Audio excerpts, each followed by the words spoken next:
Good morning everybody. तो कल हम लोगों ने देखा था टाइप्स ऑफ अकाउंटिंग। कितने टाइप की होती है अकाउंटिंग? तीन। एक होता है फाइनेंशियल अकाउंट्स, कल जस्ट शुरू हुआ होगा आपका।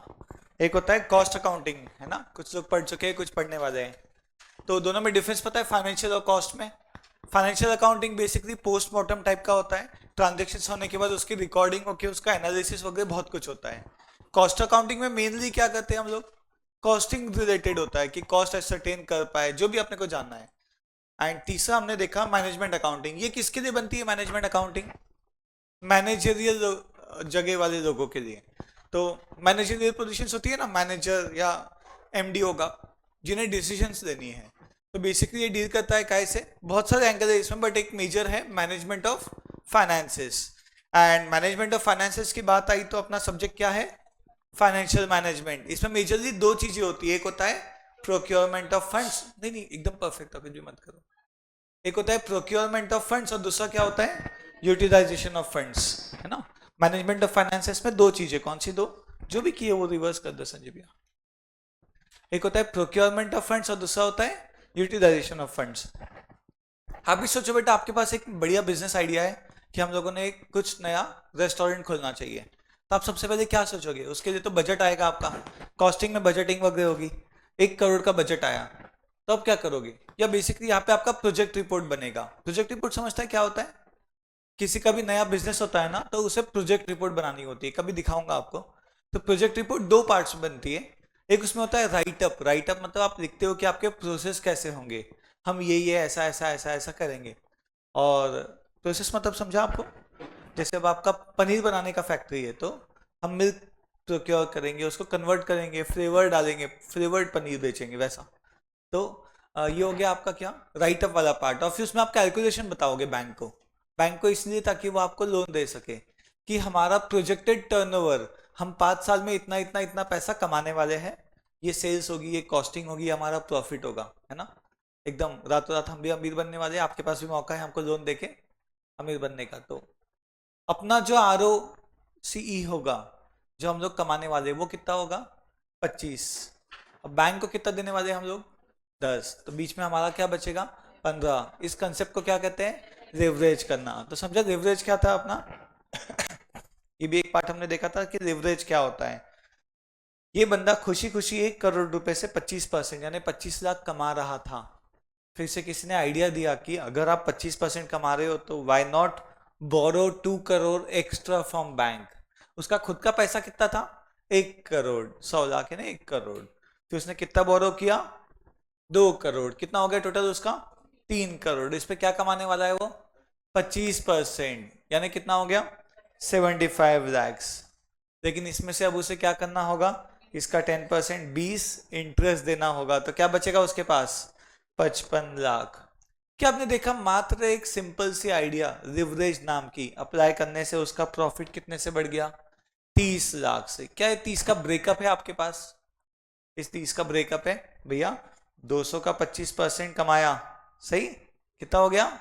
25, ये 50 लाख। और इसी 200 पे 10% दे दिया बैंक को, 20 लाख। तो कितना एक्स्ट्रा आ गया? 30 लाख एक्स्ट्रा। इसलिए इन दोनों का जो गैप है वो है 30 लैक्स। क्या फंडा अप्लाई हुआ है यहाँ पे? लिवरेज करना। क्या होता है लिवरेज करना? बैंक के पैसों पे 25 कमा के 10% उनको दे दो और 15 अपने। सही है। क्या ये रिस्की है कि नहीं है? क्या इसमें रिवॉर्ड है कि नहीं है? रिवॉर्ड भी है, और रिवॉर्ड एक रिस्क पे आता है। हमने कल वीडियोकॉन की बात किया था, उसने क्या किया?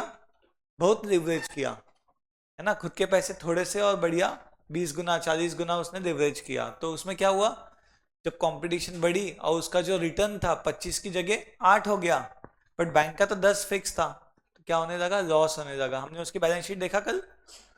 और दूसरा एग्जांपल हमने देखा जो लिवरेज बिल्कुल नहीं करता, कौन? डीमार्ट ने बिल्कुल लिवरेज नहीं किया। देखा कितना सा लोन था उसका? मामूली सा 700 करोड़ ऐसा कुछ तो भी लोन था उसका। तो बहुत कम, नहीं के बराबर लिवरेज कर रहा है डीमार्ट। तो अल्टीमेटली हमें डिसीजन लेने के लिए जानना होगा कि हमने लिवरेज करना चाहिए कि नहीं, या कितना करना चाहिए। मैं ऐसा नहीं बोलूंगा पूरा लिवरेज करो कैपेसिटी के बाहर, जीरो करो, थोड़ा बहुत तो कर सकते हैं। लेकिन कितना क्या ये सब हम लोग लिवरेज चैप्टर के टाइम पे पढ़ेंगे।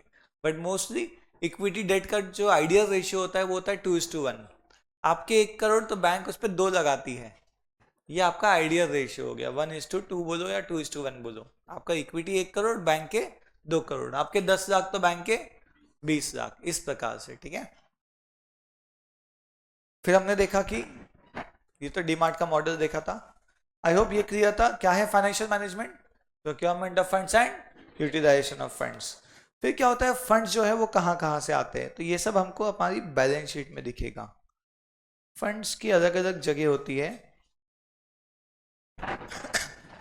एक तो फंड्स ना इक्विटी से आता है बेटा, जानते हो इक्विटी। अब मान लो आपके पास एक बिजनेस आइडिया है, आज बहुत अच्छी बिजनेस आइडिया है, किसी के पास अभी कोई आइडिया अच्छी बिजनेस की? एक के पास भी नहीं, कुछ तो होगी। हेलो, सीए पानीपुरी वाला ऐसा नहीं, सीए चाय वाला।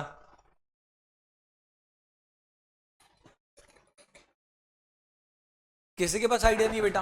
हेलो, कुछ तो होगा। हाँ, क्या? मोमोज, न्यू टाइप के मोमोज है ना, कॉमर्स मोमोज। मान लो एक नया फूड आइटम, इनका फूड आउटलेट का जो आइडिया है। अब इनका आइडिया इतना सही है, इनको पता है कि इनके 4 पीढ़ी पहले दादी की दादी के पास वो फॉर्मूला था मसाले का, जो ऐड करके बहुत बढ़िया टेस्ट आता है। और फॉर्मूला किसी के पास नहीं, तो they are very confident about their model, है ना। टेस्ट कराया, सबको जम गया, एकदम लोग बावले हो गए उसके पीछे। तो अब क्या कर सकते हैं, अब वो प्रोजेक्ट नागपुर में एक फूड आउटलेट खोलना है, मान लो यहाँ बिल्डिंग के ऊपर, तो 1 करोड़ रुपए का बजट है समझो। तब 1 करोड़ कहाँ से लाना, इनके पास क्या ऑप्शन है? एक तो शार्क टैंक में जाना, उनको 40% ओनरशिप देके 40 लाख देना, समझ रहा है, या 20% ओनरशिप देके जो भी 50 लाख देना, जैसा भी हो सकता है। तो लोग जनरली ऐसे फंडिंग में क्यों जाते हैं, इक्विटी वगैरह में? आपने कभी कभी देखा होगा आपके पापा के पास भी एक बिजनेस आइडिया है, उनकी दुकान भी होगी, है किसी के पापा बिजनेस करते हैं आप में से? या जो आपने लोकल में भी मार्केट में देखा होगा कि जो बिजनेसमैन है उन्हें भी तो लोन की जरूरत पड़ती है, मतलब पैसों की जरूरत पड़ती है। वो सब शार्क टैंक जाते हैं क्या? जो आधी दुकान आपकी, दो हमें 50, ऐसा करेंगे क्या? वो क्या देते हैं, लोन लेते हैं। क्यों ऐसा, क्या फर्क है, लोन कब लेते हैं, इक्विटी कब लेते हैं? एनीबडी? लोन कब लेना? हाँ, जब कंट्रोल डाइल्यूट नहीं करना है तो अपन डेट की तरफ जाते हैं। बट डेट में क्या होता है, एक रिस्क है कि पैसा पक्का देना है, कोविड आ गया तो भी देना है, नहीं कमाया तो भी देना है। लेकिन इक्विटी में क्या है, कमाया तो देना है, लेकिन उसके बदले ओनरशिप दिया है। और नहीं कमाया तो इक्विटी में पता है क्या होता है, ओनरशिप देनी पड़ती है। आपने ओला का एग्जाम्पल सुना होगा। ओला मुंबई के एक बंदे ने निकाला था, मैं जब सीए बना था कैंपस में गए थे तब की बात है। तब ना सिर्फ मुंबई में उसके 800 कैब्स थे, तो सब ओन्ड, 95% ओनर था वो। बट आज शायद वो 4% ओनर बचे, सिर्फ 4-5%। तो क्या हुआ, जो उन्होंने मॉडल प्रेजेंट किया कि हम इतनी कैब्स खरीदेंगे, रेंट पे चलाएंगे, तो उसमें एक गड़बड़ हो गई। गड़बड़ ये हुई कि कमाई उतनी नहीं हुई जितनी टारगेटेड थी। तो जब आप एंजल एंजल फंडिंग करते हो, शार्क टैंक वाले लोग क्या देते हैं, एंजल फंडिंग। एंजल फंडिंग क्यों कहते हैं, वो एंजल की तरह आके आपकी मदद कर रहे हैं, तो एंजल फंडिंग सही। एंजल ये ना, अपने लिए बिजनेस आइडिया है अपने पास, और क्या ही है बेटा, पैसे सबसे इंपॉर्टेंट है। तो अगर वो आपकी मदद कर रहे हैं तो उसके बदले वो आपसे रिटर्न चाहते हैं 25%, 40%, ऐसा। अगर आप नहीं दे पाए, आपने सिर्फ 15% रिटर्न दिया, 25 ही दिया, वो 40 सोच रहे थे, तो क्या करना होगा आपको, अपनी कैलकुलेशन होंगे कितना प्रॉफिट कम है, आपको अपनी फंडिंग दे, मतलब अपना परसेंटेज कंट्रोल देना होगा। चल भाई, इस बार कमाई नहीं हुई, दे मेरा 5% तुम्हारा। इस बार भी कमाई नहीं हुई, 2% और। समझ रहे हैं? तो ऐसे करते करते वो बंदे का सिर्फ 5% बचा, क्योंकि model was very good. Just that India was not ready for Ola at that time. तो बेसिकली एक हो गया इक्विटी। तो जब आप, एक तो लोग बिजनेस आइडिया बहुत अच्छी है लेकिन बिजनेस चलेगा क्या, वी डोंट नो। प्रोडक्ट बहुत अच्छा है लेकिन लोगों को जरूरत है क्या, वी डोंट नो। जब मोबाइल आया था लोगों को लगा कि जरूरत है कि नहीं, मे बी यूज कर, ऐसी डिबेट चलती थी कि यार सब लोग मोबाइल में बैठे हैं। 1990s की डिबेट है कि यार सब हमारे बोर्ड रूम में मोबाइल में बैठे हैं अपने अपने, कोई बात नहीं कर रहा है। तो देखो प्रॉब्लम तो आज हमको है, बट उनको तभी थी जब मोबाइल आया था। तो तब ऑप्शन था करना कि नहीं करना। तो जब रिस्की होता है, चलेगा नहीं चलेगा पता नहीं, तो लोग इक्विटी रेस करते हैं। इक्विटी में बहुत ज़्यादा उनको ये देना होता है परसेंटेज। बट एक बात अच्छी है कि कमाई नहीं हुई तो ठीक है भैया, कुछ नहीं होगा। फिर एक होता है डेट होता है। जिसे कहते हैं हम लोग डिबेंचर। डिबेंचर सुना है? डिबेंचर इज लाइक आप लोगों से लोन रेज कर रहे हो, उसके बदले आप पब्लिक को क्या दे रहे हो? एक सर्टिफिकेट दे रहे हो।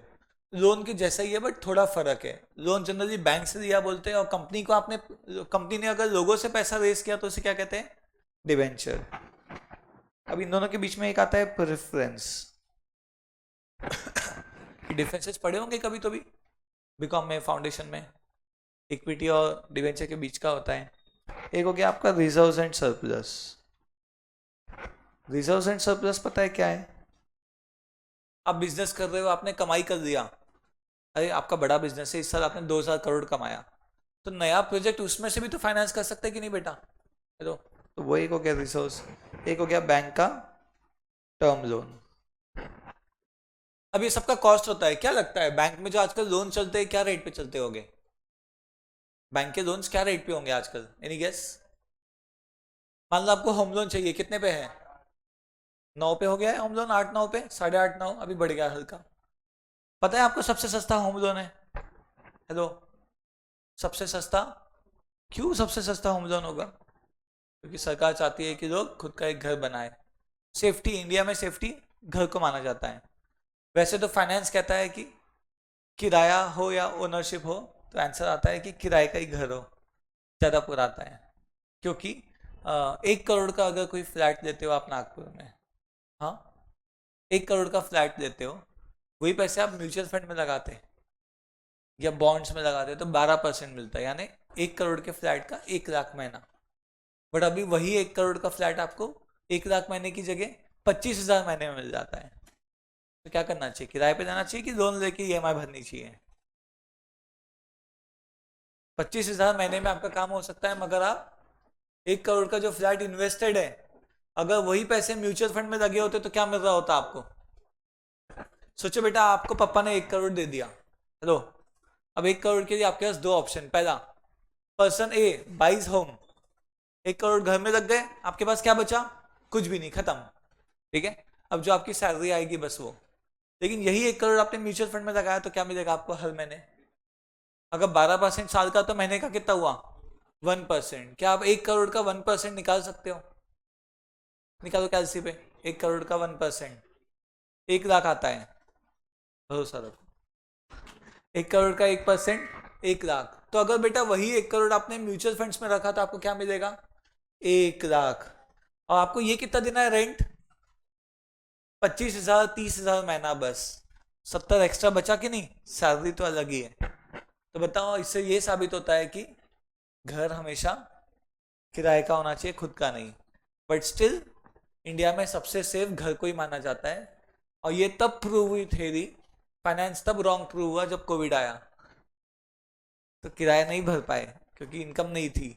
ठीक है, तो उसके लिए थोड़ा प्रोविजन करके रख दो। वैसा I would say mutual fund में लगे, मंथली आ रहा है, कोविड आया तब भी वो आ ही रहा था, तब भी इट वॉज पॉसिबल। तो जब भी अपन कैलकुलेट करेंगे बाय वर्सेस रेंट घर का, तो वो रेंट की तरफ जाएगा। बट स्टिल इंडिया मानते हैं कि शादी करनी है अच्छी तो घर होना चाहिए। ठीक है, तो ठीक है, लोग लोग गड़बड़ भी करते हैं इसमें।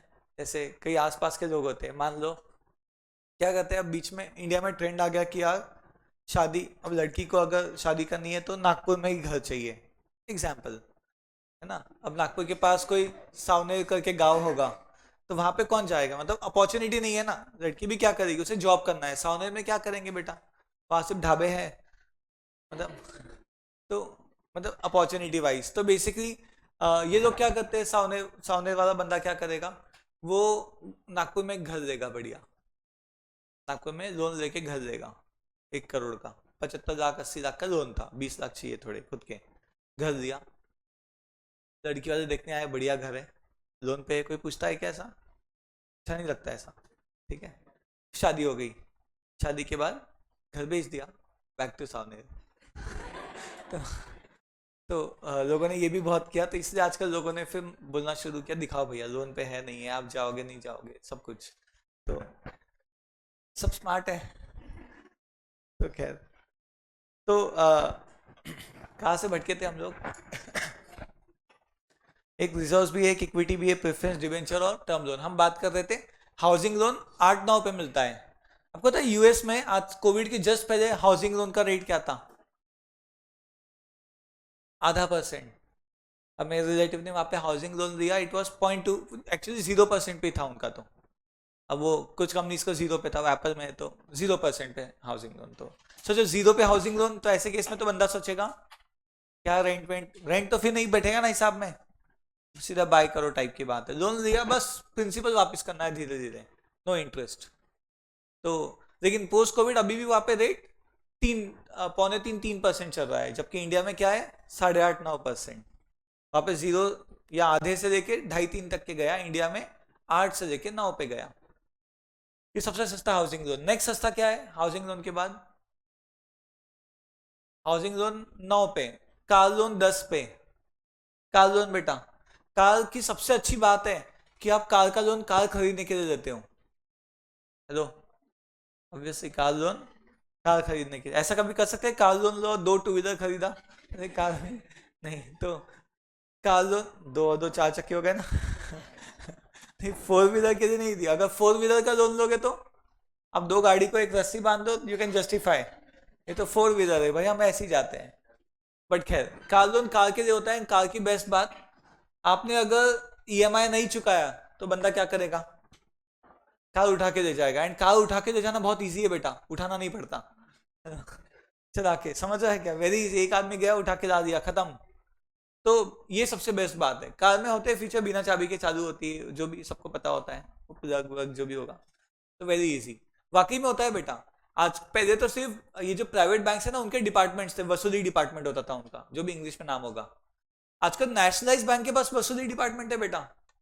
एंड उनका यहाँ लेना देना नहीं होता, बस वसूली, उनके टारगेट्स होते हैं। इस महीने 5 गाड़ी उठा के लाए, आपका बोनस। तो मतलब उनको लिस्ट देते हैं, ये 10 की उठा के लानी है। अब बेटा ये उठाना थोड़ा डिफिकल्ट बात है ना, किसी का भी गाड़ी, किसी का भी डिफॉल्ट है वो गाड़ी उठा के लाओ तो। बट अगेन, आप किसी की, समझो एक आपने 10 लाख की कार खरीदा, 3 लाख आपने खुद लगाया, 7 लाख का लोन लिया। ईएमआई जब भी नहीं भरोगे तो बैंक वाले गाड़ी उठा के ले जाएंगे। उनका लोन कितना था? 7 लाख। वही गाड़ी को वो 7 लाख में बेच देंगे, थोड़ी कम में बिक जाएगी ना, और बस उनके पैसे आ जाएंगे। और अगर 2 साल बाद उठाने की नौबत आई तो तब गाड़ी की वैल्यू भी कम और लोन भी तो कम हो चुका है, तो 5 में बिकेगी, इट इज ओके। तो इसलिए कार लोन सस्ते में है कि भैया सीधा सीधा गाड़ी उठाओ। इंडिया में बहुत डिमांड है गाड़ी इसकी। आपको क्या लगता है, आपको, आप सीए बन के आपको गाड़ी चाहिए तो फर्स्ट हैंड खरीदोगे कि सेकंड हैंड? अच्छा, अब देखो ये भी तो डिफरेंस है। फर्स्ट हैंड वही गाड़ी 15 लाख की आएगी, और सेकंड हैंड वही गाड़ी 3 लाख में आएगी, थोड़ी खराब दिखेगी। आप सीट बीट कवर चेंज कर देना। सिल्वर कलर की गाड़ी बहुत चलती है क्योंकि वो नई पुरानी एक जैसी दिखती है।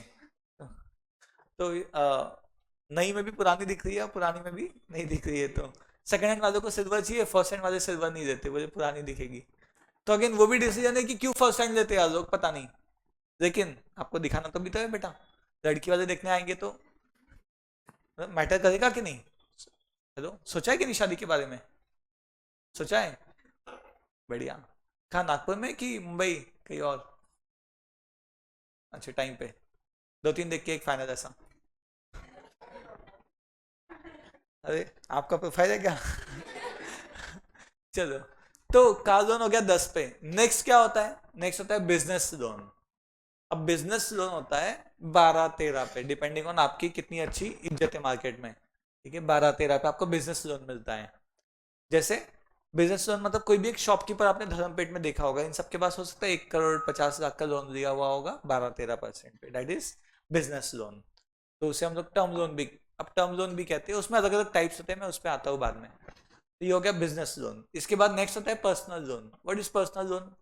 हमें नॉन बिजनेस के लिए लोन चाहिए। Non house, non car, non business, ये तीनों काम नहीं है, कुछ और काम है। क्या हो सकता है कुछ और काम? उसे कहते हैं पर्सनल लोन। जब आपको कार भी नहीं खरीदना, घर के लिए हाउस लोन, कार के लिए कार लोन, बिजनेस के लिए बिजनेस लोन, ये तीनों भी नहीं है तो क्या हो सकता है? Medical emergency is one thing, okay, yes, medical emergency is one thing, बहुत पॉजिटिव बताया इन्होंने। और एजुकेशन लोन अलग से होता है। एजुकेशन लोन का फंडा पता है आपको? जैसे मान लो सीए करने के लिए नहीं देते थे पहले, एक्चुअली क्योंकि गारंटी नहीं कि बंदा बनेगा।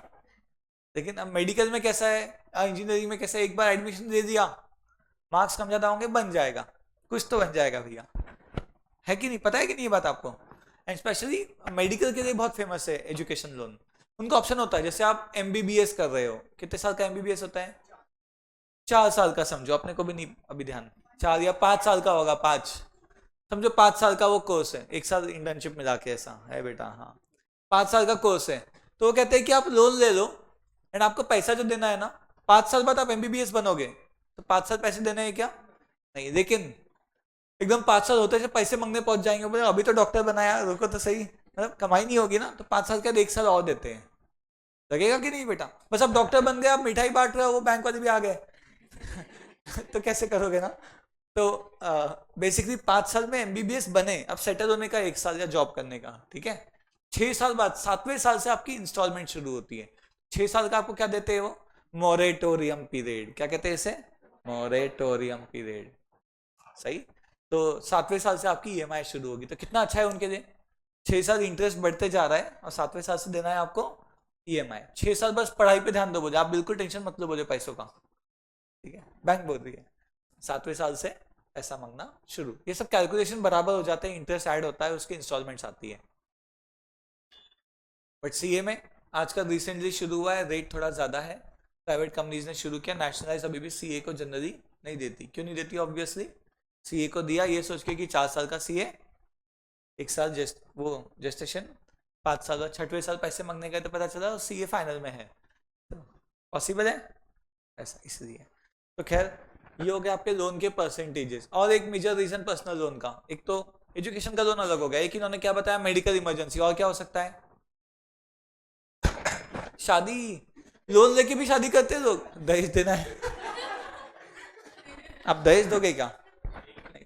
कौन लेगा दहेज? भगाओ इनको बाहर।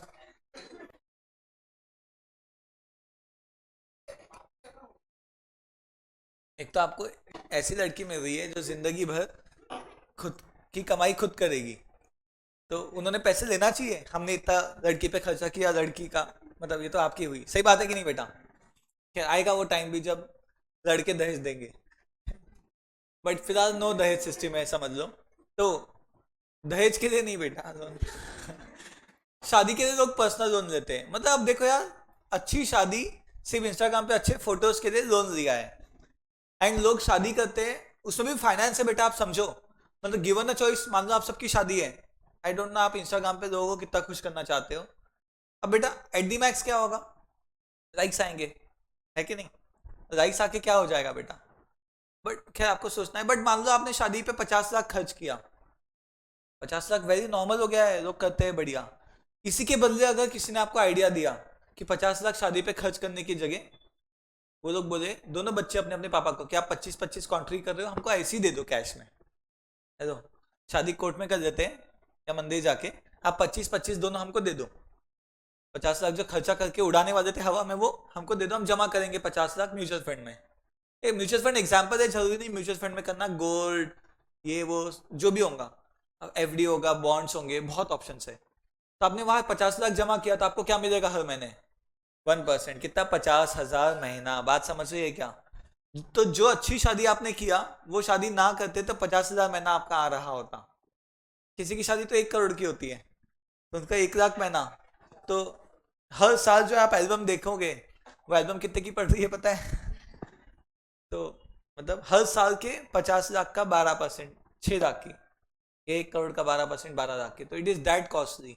आजकल कुछ लोग जागे, उन्होंने सोचा है कि भैया पैसे दे दो, इतने लोगों को खाना खिलाने से अच्छा हम एक दिन महाप्रसाद करेंगे और क्योंकि क्या है ना, 3 मिठाई के ऑप्शन, 4 मिठाई के ऑप्शन, खराबी हो रहा है, अपन लिख देंगे सबको इनविटेशन कार्ड, मतलब शादी किया है बट आपकी हेल्थ को ध्यान में रखते हुए हम पार्टी नहीं दे रहे, ऑलरेडी आप बहुत खराब मतलब ऐसा कुछ लिख देंगे जो भी अच्छा बना के, आप मीठा ना खाओ, शादी में मीठा ना रखे अच्छा नहीं लगता, मीठा दिया तो आपकी हेल्थ खराब होगी, आपकी हेल्थ के लिए हाँ हमारे इंस्टाग्राम फोटो सेक्रीफाइस कर रहे हैं, अपना रीजन तो कुछ और होगा।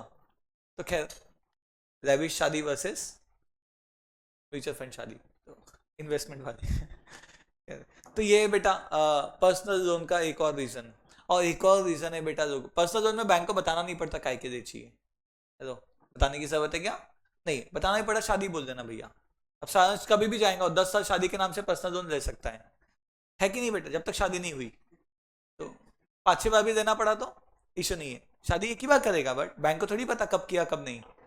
वो आके शादी में थोड़ी देखेंगे हाँ किया, ऐसा थोड़ी होगा। खैर, एक और रीजन लोग देते हैं पर्सनल लोन, जो शायद आपको लगेगा कि क्यों देते हैं, वो है आईपीएल। अब इसलिए बैंक ने थोड़ा देखना शुरू कर दिया पैसे जहाँ कहाँ आ रहे हैं। Yes, betting waiting, dream eleven तो यार लोग एंडोर्स कर रहे हैं, होना होना ही नहीं चाहिए ये बिल्कुल, वेरी बैड ना। आप में से किसी ने लगाया है ड्रीम इलेवन? आप क्यों लगाया सही में बेटा? इट इज ओके, लगाया तो लगाया नहीं क्या? नहीं, मैं रिसेंटली श्रीलंका गया था सर्फिंग के लिए, तो मुझे आते आते वहाँ कोलंबो एयरपोर्ट पे एक बंदा मिला जो जलंधर का था। वो मुझे बोला कि मैं सिर्फ कसिनो, हर महीने आता हूँ श्रीलंका कसिनो खेलने के लिए। तो मैंने कहा फिर इंडिया में भी तो है गोवा में, यहाँ क्यों आते हो, तो फ्लाइट थोड़ी महंगी है ना कंपैरेटिवली। तो कहता है कि इंडिया का 1 रुपये श्रीलंका के 3 है, तो इंडिया में 50 लाख, श्रीलंका के 1 करोड़, मतलब 1.5 करोड़ के थोड़ा ऊपर, 3.3 है एक्चुअली, 1 करोड़ 65 लाख होते हैं, तो मुझे ज़्यादा चांसेस मिलते हैं, और मैं स्मार्ट हूँ तो जितने चांस मिलेंगे मैं उतना जीतूंगा। तो ऐसा उसका बोलना था। बोले मैं एक ही गेम खेलता हूँ जिसमें जीतने की प्रोबेबिलिटी 50% है, होता है एक हाथ गेम कसिनो में, जिस मैक्सिमम प्रोबेबिलिटी जीतने की 50% होती है और बाकी सबकी कम होती है, तो वो एक गेम खेलता है, एंड वो आज तक जीत के गया, मुझे उसने 90 लाख का चेक भी दिखाया। तो ये देखो बोले, और फिर मेरे सामने फाड़ा, बोले वो चेकिंग होगी तो अलाउड नहीं ना ऐसा, वो पहुंच जाएगा, बोले आपको तो पता है आप सीईओ, ऐसा बोलता है मुझे, मेरा सही है कि पैसे पहुंच जाएंगे बोले, तो वो फाड़ा और थोड़ा सा टुकड़ा रखा उसका एंड बस। तो लिटरली बताया, गेम भी बताया कैसा क्या सब, ठीक है भाई। और हर महीने आता है, बोले पैकेज ही होता है इनका, मतलब इंडियन 50 लाख का पैकेज, यहाँ के उतनी करेंसी मिलेगी एंड उतना खेलना होता है, ऑल इंक्लूसिव पैकेज, फ्लाइट्स भी उसी में आ गई, होटल भी उसी में आ गई, ऐसा। क्या राहुल सर क्या? तो यस, ये था आपका कसिनो, नहीं पर्सनल लोन, लोग जो देते हैं। पर ऐसा कभी मत करना बेटा, वो कि भैया पापा 50 लाख दे दो, मुझसे अपनी गरीबी देखी नहीं जा रही, मैं कल ही 2 दिन में ही 1 करोड़ करके लाता हूँ। मुझे 50 भी गए। तो तो जैसे टर्म लोन आपको अगर मिलता है समझो 12% पे या 11% पे, डिबेंचर थोड़ा महंगा होगा 12%, प्रेफरेंस और महंगा होगा 13%, इक्विटी वाले चाहेंगे 20%, और थोड़ा महंगा होता है, इनको ज़्यादा देना है, लेकिन मिलेगा तो ही देना है, नहीं मिला तो नहीं देना है इनको। मिले नहीं मिले आप कौन हो पता नहीं, भैया इतना आ जाना चाहिए। तो ये बैंक के लोन्स वगैरह हो गए, लोन के भी टाइप्स होते हैं, हम लोग अगली स्लाइड में देखेंगे। ये एक हो गया। ये सब क्या हो गया बेटा? Procurement of funds. क्या हो गया ये? बट ये फंड्स लाके आप लगाओगे किधर, क्या करोगे इससे? न्यू बिजनेस से बेटा, क्या कहता मोमोज, क्या करोगे? फिक्स एसेट लगेंगे, फर्नीचर ये वो। तो एक तो बिजनेस फिक्स एसेट में लगता है पैसा, हो सकता है आप और एक दो छोटे आउटलेट्स दे दो फ्रेंचाइजी, उसमें इन्वेस्टमेंट किया है जो भी किया, ये सब उसका पार्ट हो गया। कहाँ इन्वेस्ट करोगे? Procurement of funds and utilization of funds. FM is all about funds लेके आओ, फंड्स को लगाओ, लेकिन बस इतना इजी नहीं है, फंड्स लाना भी डिफिकल्ट है, उसको सही जगह मैनेज कहाँ लगाना वो देख के लगाना पड़ेगा ना। है तो आपने आइडिया बताया, मैं लगा दूंगा क्या ऐसी बेटा? भरोसा है आप पे, पता है सीए पास करोगे वो भरोसा है, लेकिन बेटा बिजनेस चलेगा क्या पता है क्या? पैरामीटर्स देखने पड़ेंगे, उसकी पूरी प्रोजेक्ट रिपोर्ट बनती, जब बता रहा था ना मैं, तो 8-10 पेज का 20 पेज का राइटअप होगा, फिर 20 पेज में कैलकुलेशन होंगे, ऐसे ऐसे हम लोग कमाई करने वाले हैं बढ़िया। बैंक देखेंगी वाह, एंड आपको लोन देगी, बैंक या जो भी देखेगा। तो खैर, क्योंकि इन्वेस्टमेंट और एक पार्ट होता है इसमें करंट असेट्स और करंट लायबिलिटी, इन दोनों को एक साथ मिला के क्या कहते हैं? कभी सुना है current asset minus current liability क्या होता है? ये होता है आपका वर्किंग कैपिटल, वर्किंग कैपिटल।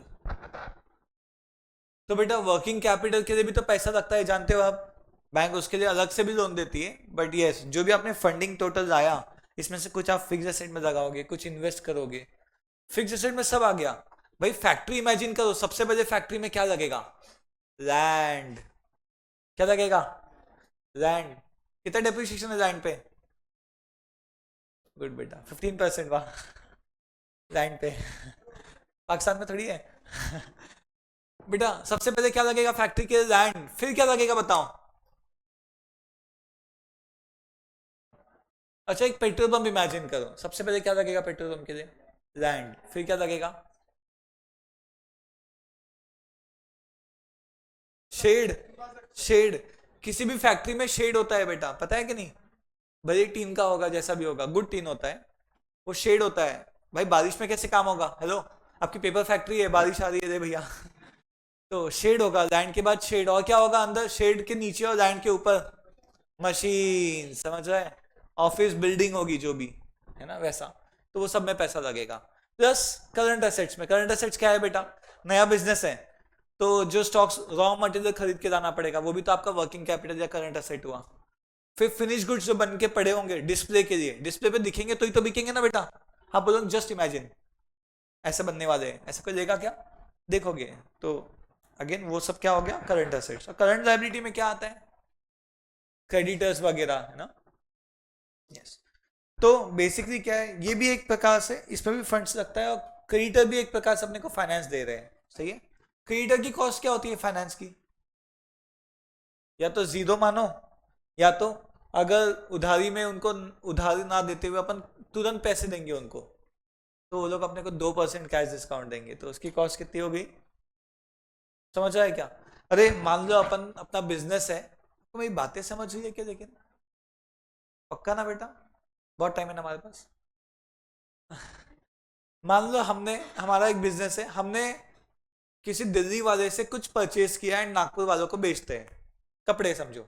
अब दिल्ली वाले से परचेज किया, उसको हम 2 महीने बाद पैसा देंगे, 2 महीने का उधारी है, ये नॉर्मल मार्केट में चलता है, 1 महीना 2 महीने का उधारी। तो 2 महीने बाद अपन उसको पैसे दे दे, तो क्या उसने 2 महीने के लिए अपनी फाइनेंसिंग किया?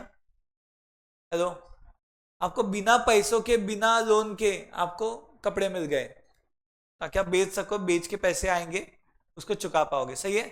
तो क्या उसने भी इन अ वे अपने को फाइनेंस किया कि नहीं? यस। तो उसकी क्या कॉस्ट है? इसके ऊपर भी पूरा चैप्टर है वैसे, बट अगेन उसकी कॉस्ट समझाता हूं। वो कहेगा कि 2 महीने बाद पैसे देना, 1 लाख का बिल बना, 2 महीने बाद दो, लेकिन आज के आज दोगे तो 98,000 देने पड़ेंगे। बिल कितने का है? 1 लाख। कब देना है? 2 महीने बाद। लेकिन 2 महीने की जगह आज के आज पैसे देने को अगर आप तैयार हो तो 2% कैश डिस्काउंट देंगे। कितना? 2,000 हो जाएगा, 98,000 देना पड़ेगा। अपने पास चॉइस है, गिन के देखो क्या पूरा आता है, आज 98 या फ्यूचर में 1 लाख। तो ये जो 2% दिख रहा है, वो दो भी एक्चुअली 13-14 पड़ जाता है बेटा, गिनने चाहोगे तो। चैप्टर है तब गिनेंगे बेटा, अभी ज्यादा हो जाएगा, ठीक है? तो खैर ये सब आपकी, ये सबको कहते हैं कैपिटल। क्या है बेटा? है कैपिटल। और हर कैपिटल का एक कॉस्ट है। इक्विटी कैपिटल का कितना कॉस्ट है? 20%। डिवेंचर कैपिटल का कितना कॉस्ट है? 12%। समझ रहा है? तो इन सबको एक कहते हैं अपन कॉस्ट ऑफ कैपिटल। ये सब कैपिटल का एक कॉस्ट है, तो अपना वर्ड क्या आ गया? Cost of capital. ये अपना एक चैप्टर है, cost of capital. Her capital का एक कॉस्ट पड़ता है बेटा। कॉस्ट पड़ना मतलब क्या? लोन लोगे 12% पे, तो 12% उसका कॉस्ट है। समझ रहा है क्या बेटा आपको? अगर आपने इक्विटी वालों से पैसा रेज किया, फंडिंग किया, आईपीओ सुना है? आईपीओ, आईपीओ से पैसा लाया, तो लोग क्या एक्सपेक्ट करके लगाए उसमें? 20% देगा, सही है कि नहीं? तो 20% नहीं मिला, मार्केट रेट गिरेगा उसका। 20% मिलने लगा, रेट और बढ़ेगा। तो उसकी कॉस्ट है, अपने को दिख नहीं रही है, लेकिन देना है भैया लोगों को 20, वो उसकी कॉस्ट है, कॉस्ट ऑफ कैपिटल, ठीक है?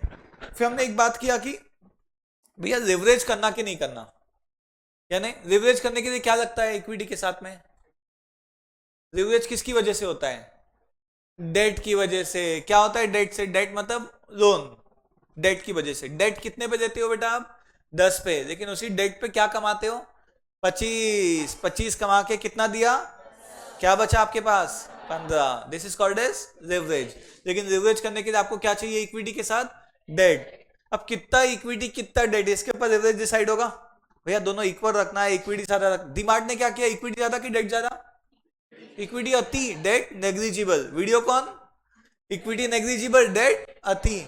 मैं कल ही गया ऑफिस में, नाश्ता करते करते देखा कि जो नीचे डायरेक्टर्स कैबिन में एसी है, वो वीडियो कॉन का ही था पुराना है तो खैर। तो इक्विटी और डेट तो कितना मिक्स होगा, ये कैसे डिसाइड होगा? इसे कहते हैं कैपिटल स्ट्रक्चर। क्या कहते हैं बेटा? Capital structure. What do mean by capital structure?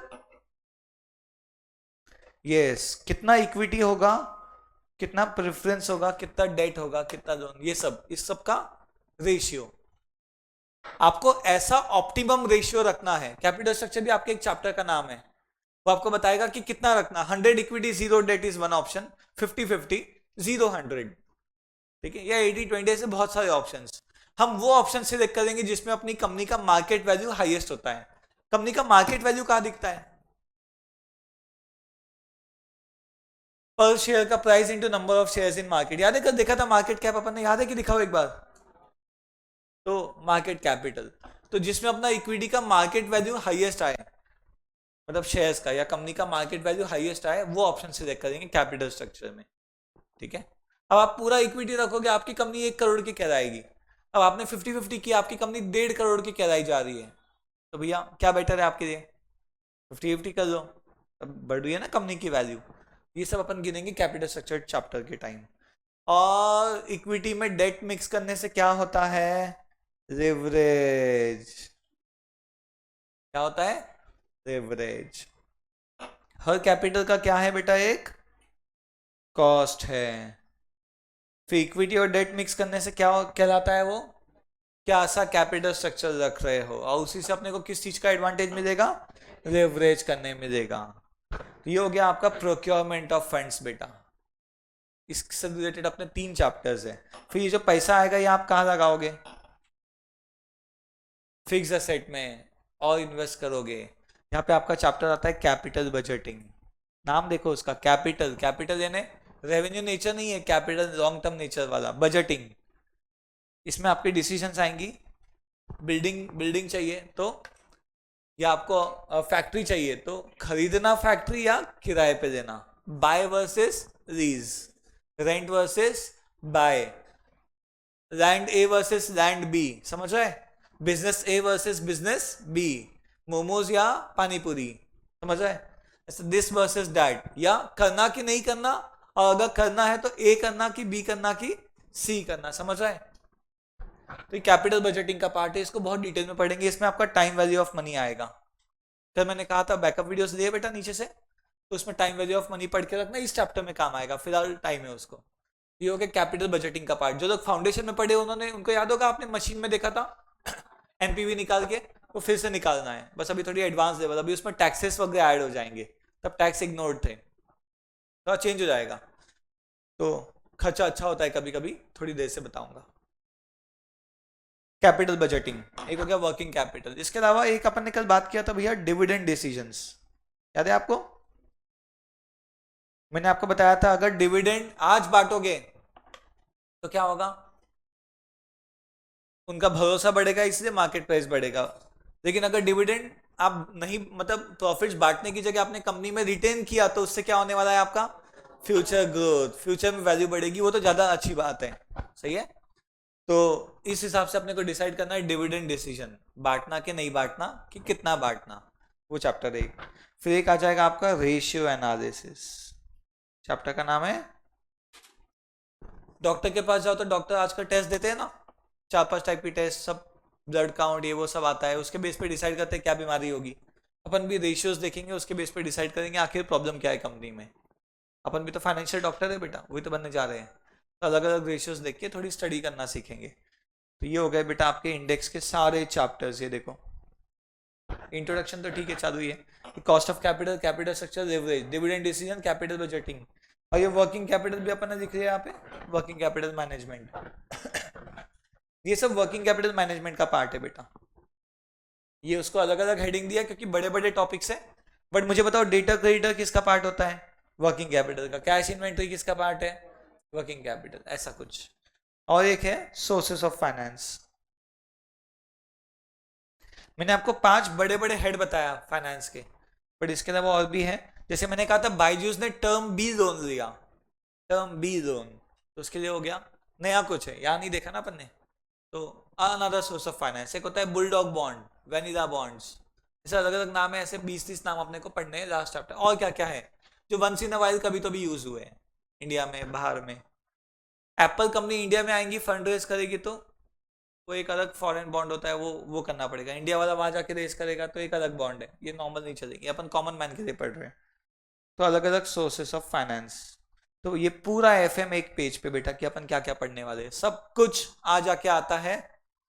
Procurement of funds, utilization of funds. Procurement में क्या क्या आ गया, हमने देखा कि हर कैपिटल जो प्रोक्योर करने जाओगे उसका कुछ कॉस्ट है, तो कितना कॉस्ट पड़ता है वो देखेंगे। अब कुछ पैसा आपने 20 पे लाया, आधा पैसा 20 पे, आधा 12 पे, तो एवरेज क्या पड़ी कॉस्टिंग? आधा 20 पे, आधा 12 पे, तो एवरेज क्या आ गया? 16। आपको लग रहा है नॉट बैड, कुछ और आएगा टैक्स के कारण, ठीक है, आएंगे उस पर। तो ये हो गया कॉस्ट ऑफ कैपिटल।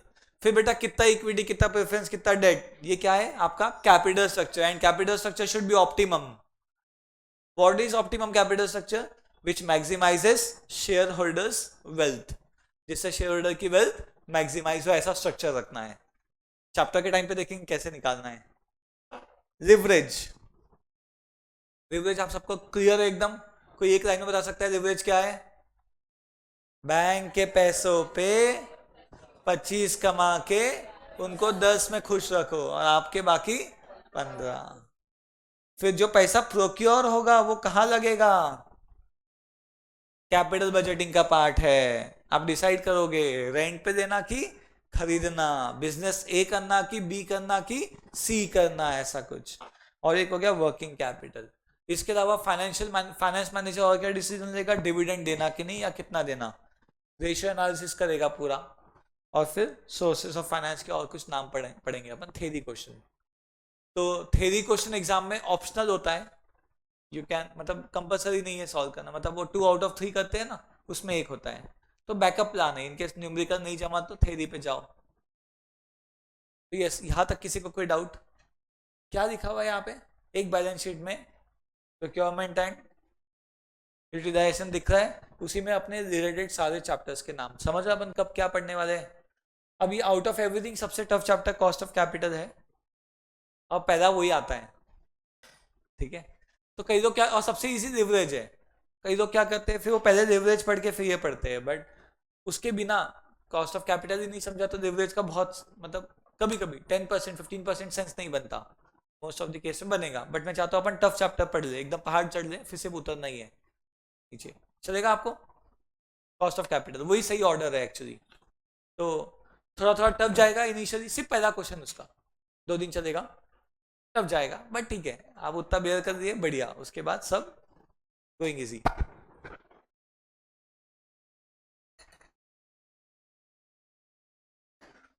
फिर मैं आपको ये लिख दिया सबने?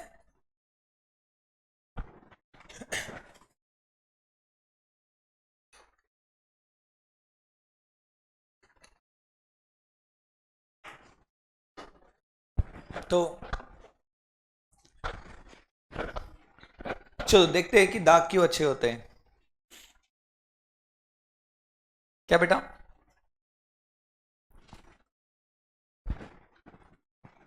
चलो बड़े आगे बढ़े।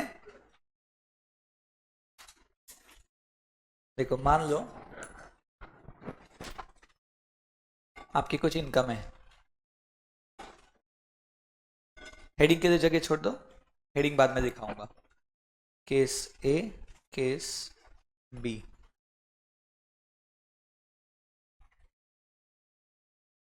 मान लो आपकी इनकम है कुछ 100, फिगर्स जिसमें भी होंगे, लैक्स करो, 1000, क्या करना है, चलेगा ना? 100 इनकम है, 100। अब मान लो यहाँ पे आपका एक्सपेंस है ही नहीं, ठीक है, तो क्या मैं इसे नाम देता हूँ, ठीक है, यहाँ पे आपका एक्सपेंस है ही नहीं,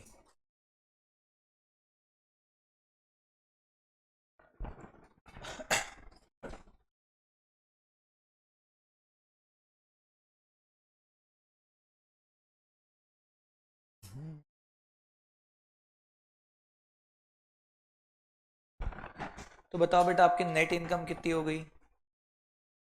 100। और केस बी में आपका एक्सपेंस है समझो 40 रुपये खर्चा, तो आपकी नेट इनकम कितनी हो गई?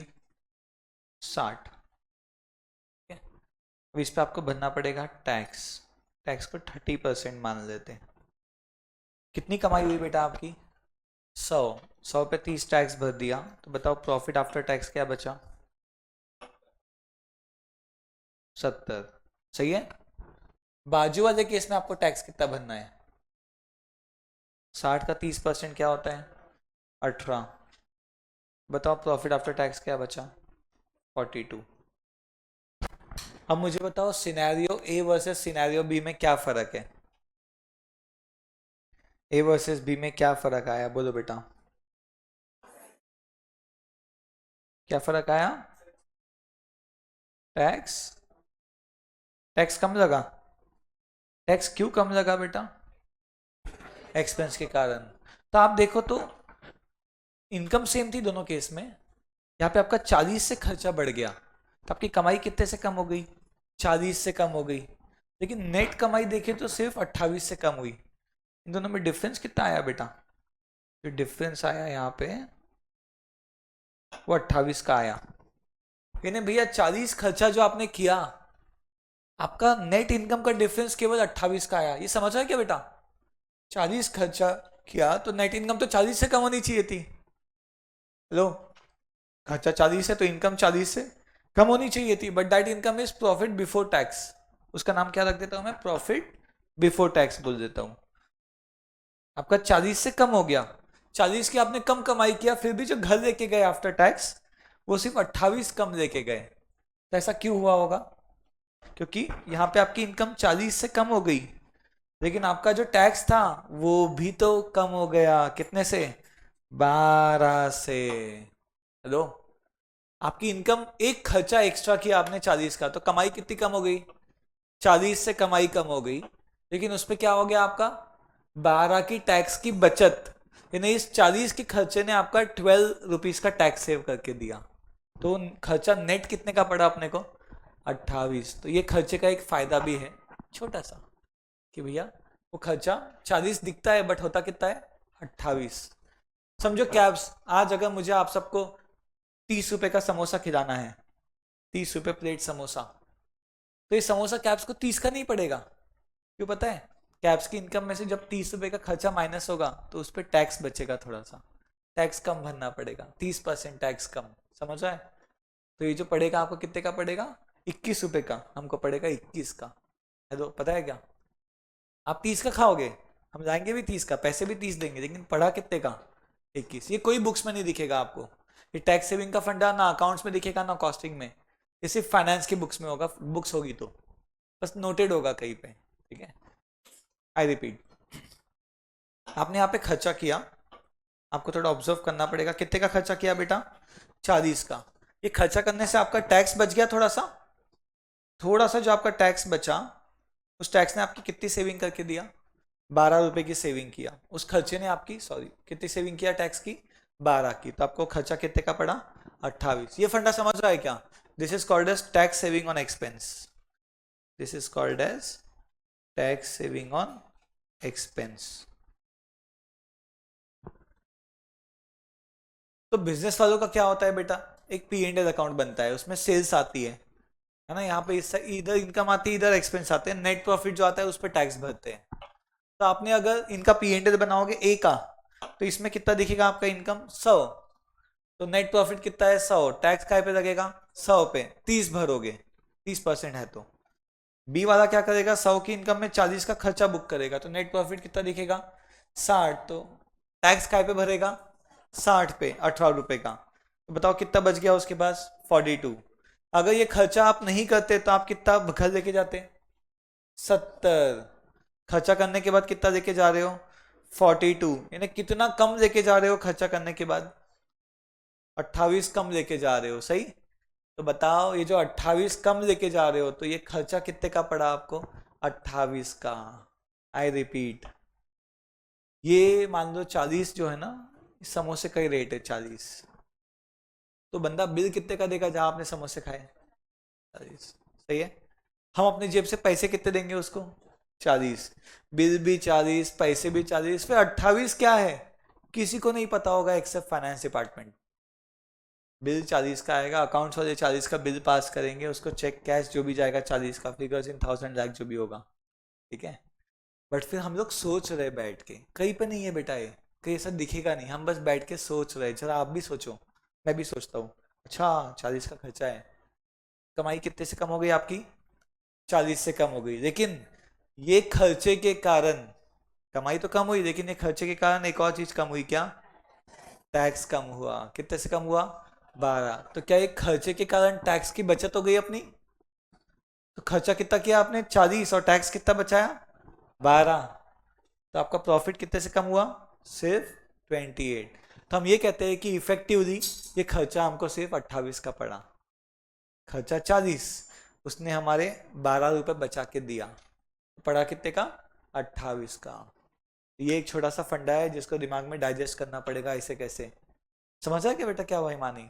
नहीं, 40 ने 12 बचा के दिया। फिर तो आप बोलोगे सर टैक्स नहीं भरना है तो पूरा खर्चा कर दो। हाँ, घर कुछ नहीं ले जा पाओगे। हेलो, पूरी इनकम खर्चा कर दो, घर कुछ नहीं ले जा पाओगे, ये पता है क्या आपको? तो बचाना भी तो है। बट अगर मैं बस ये कहना चाहता हूँ कि जो 40 का खर्चा, मान लो ये आपके पापा का P&L अकाउंट है, पापा 100 कमा के 30 टैक्स भर के मम्मी को 70 देते हैं। तो आपने पापा को बोला पापा एक बढ़िया ऑफिस थोड़ा ठीक कर दो, ऑफिस में कुछ ऐसा खर्चे कर दो अच्छे, एक पार्टी दे दो, इससे आपका अच्छा नाम होगा, बिजनेस बढ़ेगा जो भी। पार्टी कितने की? 40 की समोसा पार्टी, है ना, सबको नाम अच्छा करने के लिए। पापा ने जो 40 का खर्चा किया, आप पापा को समझा सकते हो ना, पापा 40 का तो खर्चा आप करोगे, इससे क्या होगा? आपकी इनकम 40 से कम हो जाएगी ऑब्वियसली, लेकिन आपको टैक्स भी 12 कम भरना पड़ेगा। तो ये समोसे 40 के थे और उसने अपना 12 रुपए का टैक्स बचा के दिया। तो बताओ नेट कितना पड़ा है एक समोसा अपने को? 28 का। पापा को तो पापा जो 40 का समोसा आप खाते हो ना ऑफिस में बैठ के, 40 का नहीं 28 का सोच के खाओ। सही है? सही है कि नहीं बेटा? कैशबैक। किसको डाइजेस्ट हुआ ये फंडा? और किसको डाउट है बेटा पूछो। हो सकता है प्रथमेश डाउट, किस बोलो बेटा डाउट है, किसी को भी हो बेटा, आपको डाउट पूछना है, डाउट हो सकता है। क्या नाम आपका? गौरी। कोई डाउट बेटा पूछ सकते हैं ना, बोलो बेटा डाउट ना। अभी नो?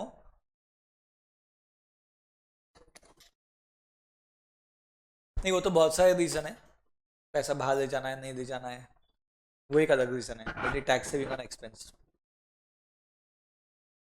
नहीं, बट टैक्स ही बच गया। एक्चुअली क्या हुआ, एक्सपेंस करने से प्रॉफिट कम हुआ तो टैक्स कम भरना पड़ा। टैक्स कम भरना पड़ा तो हम दो चीजों को एक साथ पढ़ रहे हैं। अच्छा, टैक्स इनकम टैक्स सब्जेक्ट से टैक्स उठा के लाओ कम है, अकाउंट्स की बुक से पीबीटी उठा के लाओ, अच्छा इन दोनों को मिक्स किया तो हमें मिलेगा पीएटी केवल 28 से कम हुआ। और पीएटी 28 से कम हुआ मतलब ये जो खर्चा था ये हमें 28 का ही पड़ा।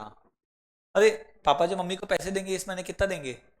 42 इंस्टेड ऑफ 70। कितने कम दिया? मम्मी क्या सोचेगी? पापा ने, नहीं नहीं वैसा नहीं बोल रहा, मम्मी क्या सोचेगी, पापा ने इस महीने कितना कम दिया सोचेगी मम्मी।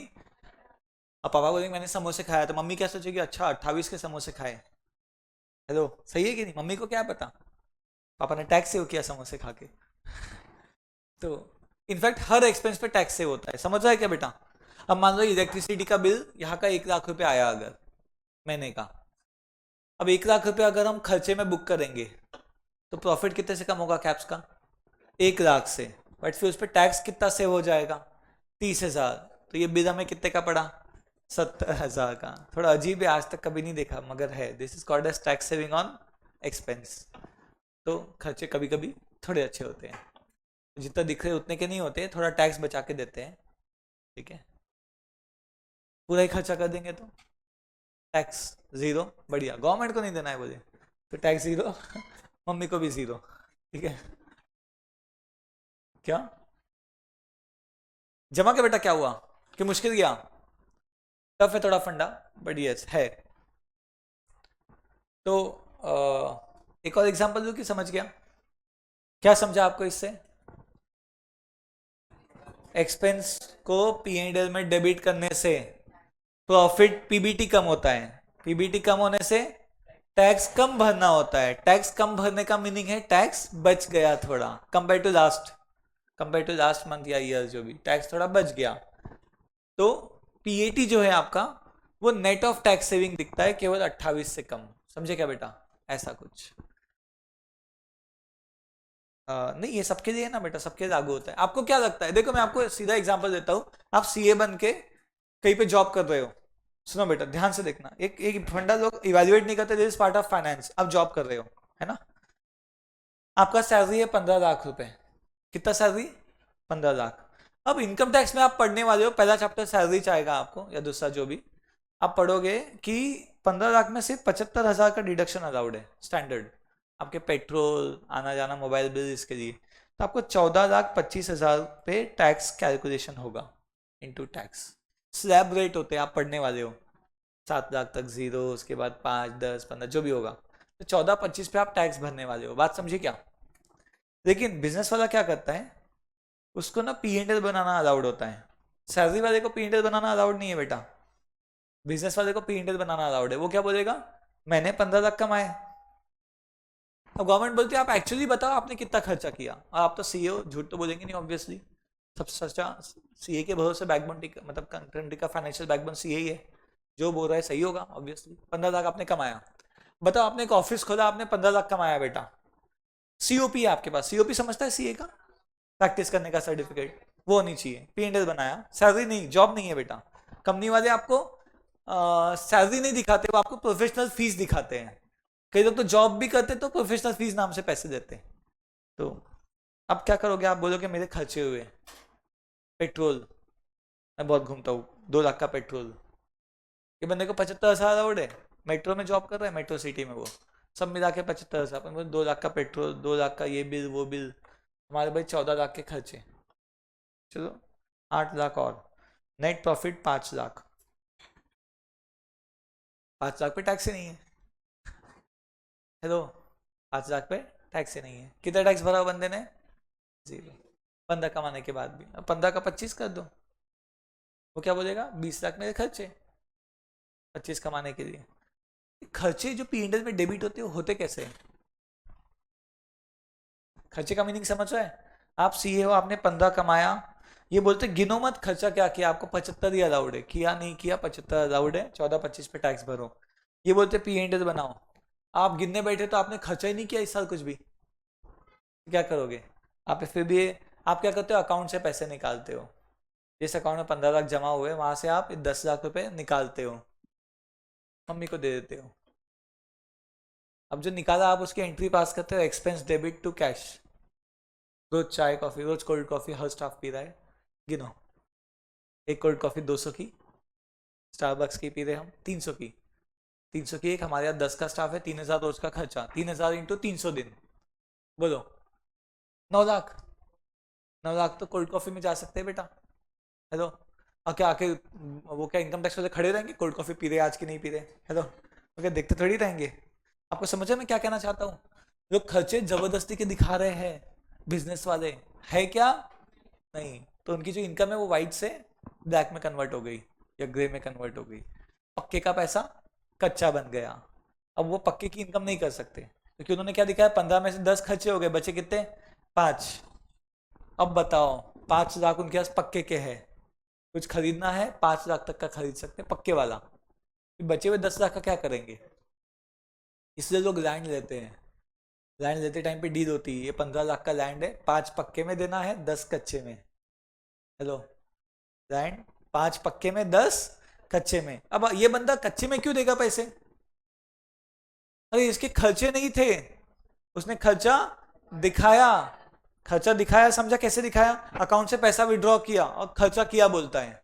अब वो क्या चेक कर रहे कि कहाँ किया खर्चा, पैसे मम्मी के पास पड़े हैं, हेलो, खर्चा किया क्या एक्चुअली में? नहीं। तो 10 लाख क्या पड़े आपके पास कैश के फॉर्म में, थैले में, और 5 लाख अकाउंट में। आपने 15 लाख का लैंड खरीदा, पक्के के 5 लाख और कच्चे के 10 लाख, तो थैले में 10 लाख देंगे उसको और 5 लाख चेक दोगे, समझा क्या? ऐसा होता है। अब अपन ने तो कच्चे में क्यों दिया, इसका लॉजिक मैंने आपको बताया, बट समझा क्या क्यों कच्चे में दिया अपन ने? अपने को क्या फायदा हुआ ऐसा करके? टैक्स बचा। क्या फायदा हुआ? टैक्स बचा। अब जिसको दिया उसने क्यों कच्चे में दिया?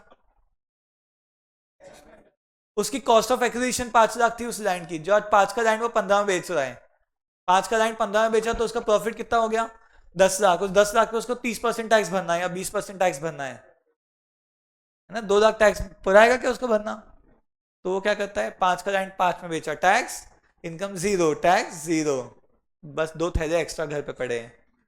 अब वो अगला लैंड खरीदेगा, तो वह भी थैला पास ऑन कर देगा, थैला आया थैला गया, समझे? टैक्स इवेशन हुआ ना जम के, लैंड लेते क्यों है लोग? टैक्स इवेशन, ये इतना टैक्स बेटा इंडिया में टैक्सेस बहुत है, India is not ready for that many taxes, मतलब 30-40 तक के चल जाता, सरचार्ज ये वो बहुत कुछ है। तो और सबको पता है कि पूरा यूज नहीं होता है अच्छे से, तो अगर हो तो लोग भरे भी, जैसे अब कई जगह 50% है, लेकिन इंडिया में इतनी मेंटालिटी नहीं है, not everybody is paying. GST अलग है बेटा, मैं आपको बताता हूँ सिंपली। अगर मान लो आपने कैप्स को 500 रुपये दिया, ठीक है, सबसे पहले क्या होगा देखो, 500 डिवाइड बाय 1.18, ये चलो 590 रुपये आपने कैप्स को दिया, सिंपल। तो 590 में पहले तो कैप्स 90 रुपये का जीएसटी पे कर देगा, क्या करेगा? 90 का जीएसटी, वो गया बेटा। अरे आपने कोई मोमोज भी खाए ना 590 के 2 प्लेट, 90 पहले उसको टैक्स भरना है बेटा, समझ रहे? 500 जो बचे फिर उसमें आपका कैलकुलेशन होगा कि भैया प्रोफेशन में तो सीधा वो इनकम है और वहां पे एक्सपेंस अलाउड रहेंगे, है ना? तो ये 500 में भी आपको 30% टैक्स भरना है, 150 रुपये, क्या बचा? 350। बेचा कितने में? 590, बचे कितने? 350। इस 350 में आपका इलेक्ट्रिसिटी बिल ये वो सब भी आएगा। उसके अलावा आपको और भी कुछ भरने हैं टैक्सेस इन फॉर्म ऑफ, या प्रोसेसिंग फीस बोलो या प्रोफेशनल टैक्स भरना होता है एक अलग, वो सब बहुत जाने ही वाला है। अच्छा ये 30% आया, इसमें 4% एजुकेशन सेस भी है, ठीक है। फिर इलेक्ट्रिसिटी का जो खर्चा कर रहे हैं आप, उसमें भी आप एक्स्ट्रा टैक्स भी दे रहे हो। तो बेसिकली 590 कहा और 350 कहा, ये तो नॉर्मल है। सरचार्ज एजुकेशन से सभी भी नहीं आया है उसमें, तो ये दिक्कत है बेटा। तो India is not ready for taxes, इसलिए सबको पता है, गवर्नमेंट को पता है, वो भी ओके ये भी ओके, सब ओके, सब बढ़िया खुश है बेटा, जिंदगी बढ़िया चल रही है। हेलो, एक जॉइंट फैमिली होती है ना, सब बढ़िया चल रहा होता है, अपन जाते हैं यार ऐसे कैसे झगड़ा कर रहे हो, वो खुश है, रहने दो, ठीक है बेटा। 10 लाख बहुत छोटा है, तो there are big fish in market, 500 crore 1000 crore, वो मीडियम है। तब वो आपके पीछे आएंगे क्या बताओ 10 लाख के लिए? उनको पुराएगा भी नहीं बेटा आज जाना, है तो वो कई चक्कर मार के आएंगे, उनको 2 करोड़ मिलेंगे, आप यहाँ चक्कर मारे 10 लाख, उसमें भी आप जस्टिफाई कर दोगे मेरी बीवी ट्यूशन देती है, 5 लाख 7 लाख तक के टैक्स नहीं है, बीवी ने 2 साल से 7-7 लाख कमाया, 14 लाख पड़े हैं मेरे पास, वही थैले में है। How can you justify? आपकी वाइफ जो हाउस वाइफ है, अगर आपकी मतलब पापा की है जिसकी भी, तो अपने घर वाली, तो 7 लाख तक के टैक्स नहीं है, तो बोल सकते हैं ना वो ट्यूशन्स पढ़ाती है, सिलाई का काम करती है, पेंटिंग करके बेचती है। एक पेंट करके बता देना, वो नहीं समझा, एंटी के बोले नहीं समझेगा आर्ट है। तो, तो लोग क्या करते हैं, जैसे अभी भी आप सीए बन रहे हो, इसमें थोड़ा टैक्स फाइनेंस दोनों मिक्स है, आप सीए बन रहे हो, आपकी इनकम अगर 0 है, तो पढ़ते पढ़ते आप दिखाओगे कि मैंने 7 लाख हर साल कमाया, 4 साल का कोर्स है ना, चारों साल आपने बताया 7 कमाया, कितनी कमाई होगी? 28 लाख। कोई देखने आएगा तो कहीं दिखेगी क्या? आप बोलेंगे छुपा के रखा मैंने थैलों में जमीन के अंदर, ऊपर टाइल लगा दिया। 28 लाख आपके पास पड़े हैं बेटा, है क्या? आपने डिक्लेयर कर दिया कि है, अलाउड है डिक्लेयर करना, कोई टैक्स है उस पर? क्यों नहीं है टैक्स? क्योंकि 7 लाख तक के नो टैक्स। फिर आप क्या करोगे, आप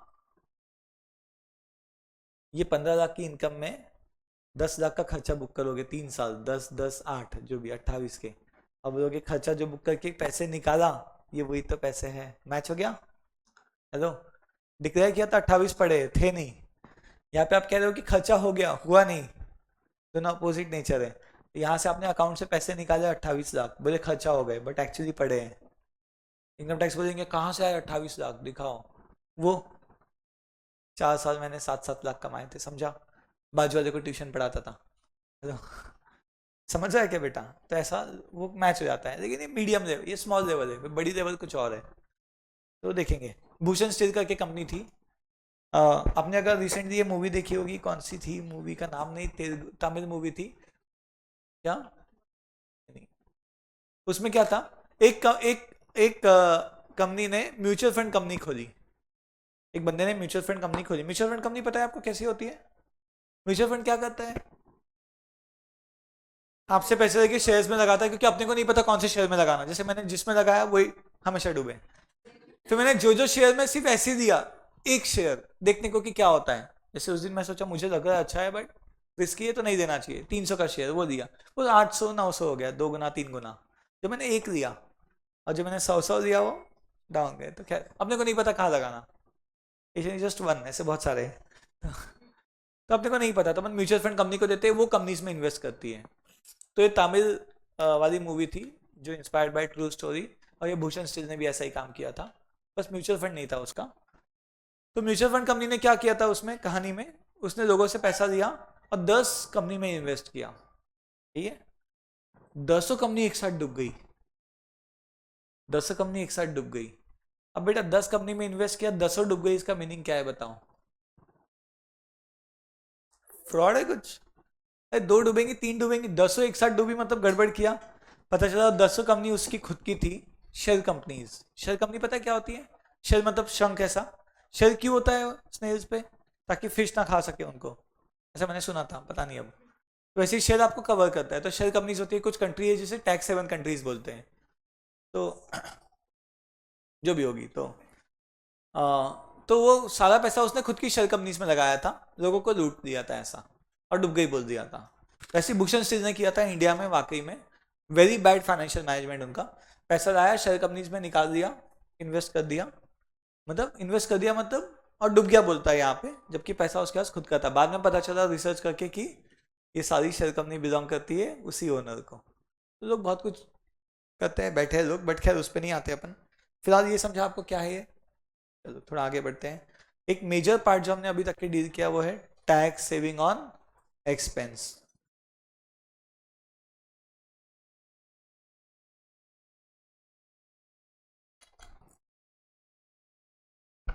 चलो चल, मैंने आपको एक यील्ड वाला फंडा भी बताया था, याद है क्या?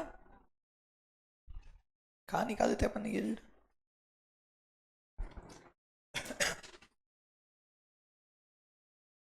यील्ड कैलकुलेट किया था।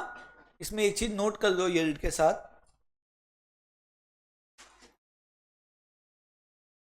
पहले केस में market value was less than face value, पहले केस में market value was less than face value, तो जो यील्ड था it was greater than coupon rate. Coupon rate का मीनिंग समझा क्या?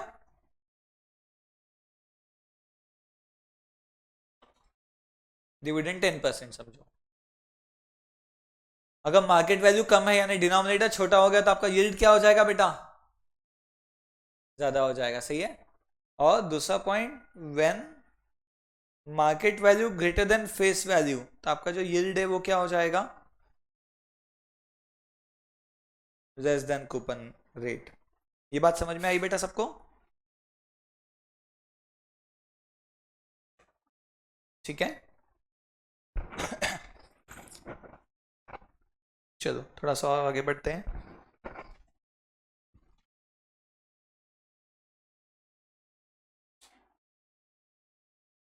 नेक्स्ट आता है इक्विटी पे रिटर्न्स कैसे मिलते हैं। मुझे बताओ इक्विटी पे आपको क्या क्या फॉर्म में रिटर्न्स मिलते हैं? डिविडेंड मिलता है, और क्या मिलता है? हाँ, एग्जिट क्या होता है? डिविडेंड पे 2 फॉर्म में रिटर्न है बेटा। पहला, हाँ एग्जिट जो ये कह रहा है, मतलब एक तो मार्केट प्राइस बढ़ती है आपके उसकी, और दूसरा आपको क्या मिलता है उस पर? डिविडेंड मिलता है। One is dividend, other is rise in market price of share. For example, मान लो आज मैंने एक शेयर खरीदा 400 रुपए में, ठीक है। अब 1 साल बाद उसकी वैल्यू हो गई है 480, और उसने अपने को डिविडेंड दिया 20 रुपए। तो बताओ रिटर्न्स कितने मिले आपको? रिटर्न्स कैसे निकालोगे बेटा? मुझे बताओ टोटल आपने क्या पाया इस शेयर पे? 1 साल की पिक्चर है ये, 1 ईयर की। इस 1 साल में आपने क्या पाया? 80 रुपए का प्राइस बढ़ा कि नहीं? पिछले साल आपने शेयर 400 में खरीदा, आज कितने में बेच पाओगे बताओ? 480 में कितनी कमाई हो गई बोलो? 80 एक्स्ट्रा कमाया, साथ में आपको और भी कुछ मिला क्या? डिविडेंड। देखो ना बेटा, जो शेयर मैंने पिछले साल 400 में खरीदा था, आज मैं उसे 480 में बेच सकता हूं, तो कितनी कमाई हो जाएगी मेरी? 80 सीधी सीधी कितनी? 80। ये 80 के अलावा एक और चीज मेरे अकाउंट में जमा हो गई क्या? डिविडेंड 20 रुपए का, तो मैंने कितनी कमाई किया टोटल ये शेयर पे? 100 रुपए की टोटल कमाई। ये 100 की कमाई बताओ 400 पे कितने परसेंटेज होती है? यानी इस साल का मेरे शेयर का रिटर्न कितना हो गया? 25%। तो there are two forms of return in shares, पहला डिविडेंड के फॉर्म में और दूसरा rise in market price of share. हमें दोनों को क्लब करके गिनना है क्या कमाई हुई। ठीक है, मान लो मेरे एशियन पेंट 3000 के शेयर में 100 का डिविडेंड और आज उसका रेट 3300, तो कितनी कमाई हो गई? 300 से प्राइस बढ़ा, सोच रहा था ऐसा में, और 100 का डिविडेंड, टोटल कितनी कमाई? 400 की। कितने पे? 3000 इन्वेस्ट करके 400, क्या रेट हो गया देखो? 400 डिवाइड बाय 3000 कितना परसेंट? 13.33%। ये गिन पा रहे हो क्या बेटा आप? एक ऑलरेडी किया, बट ये क्वेश्चन आपके सामने। 100 कमाया 400 पे, कितनी कमाई हो गई? 25%। Is that okay? नेक्स्ट बेटा, done?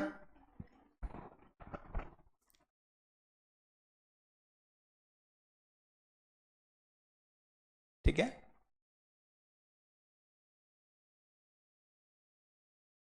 Types of loans, types of loans.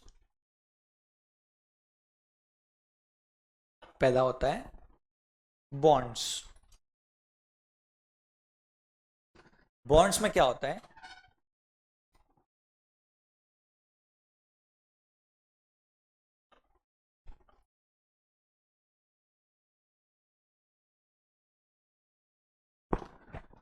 Bond में क्या होता है बेटा? हम लोग एक बॉन्ड खरीदते हैं, मान लो बॉन्ड है 1 लाख रुपए का।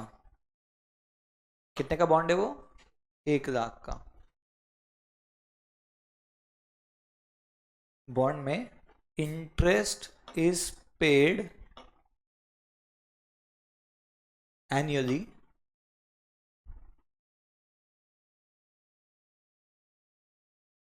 या मंथली क्वार्टरली जो भी होगा, and principal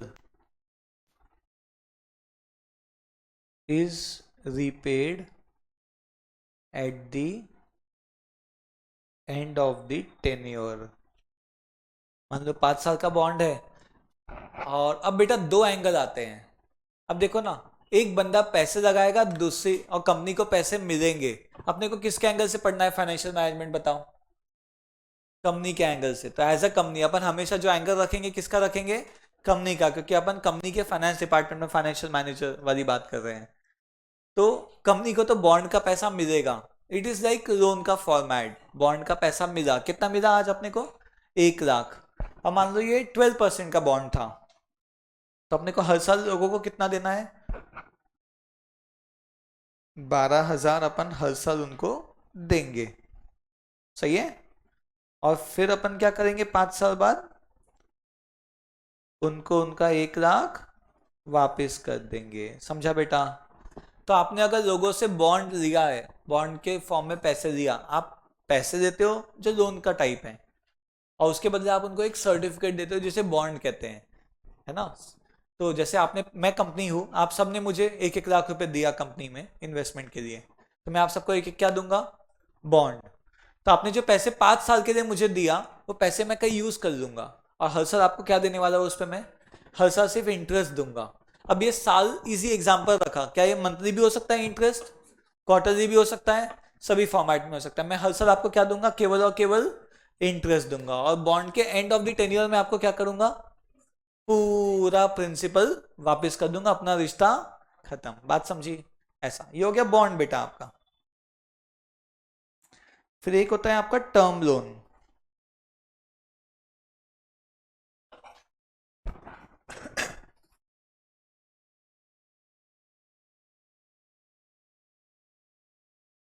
You need to understand difference between these two major things.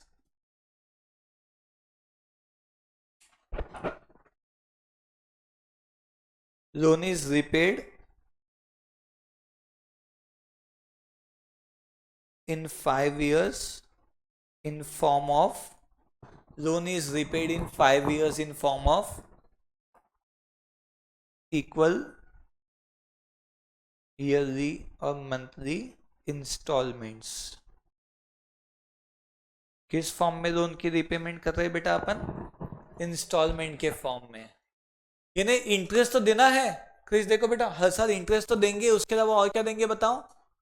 थोड़ा थोड़ा प्रिंसिपल भी देते रहेंगे ताकि 5 साल में लोन कम कम कम कम होता जाए।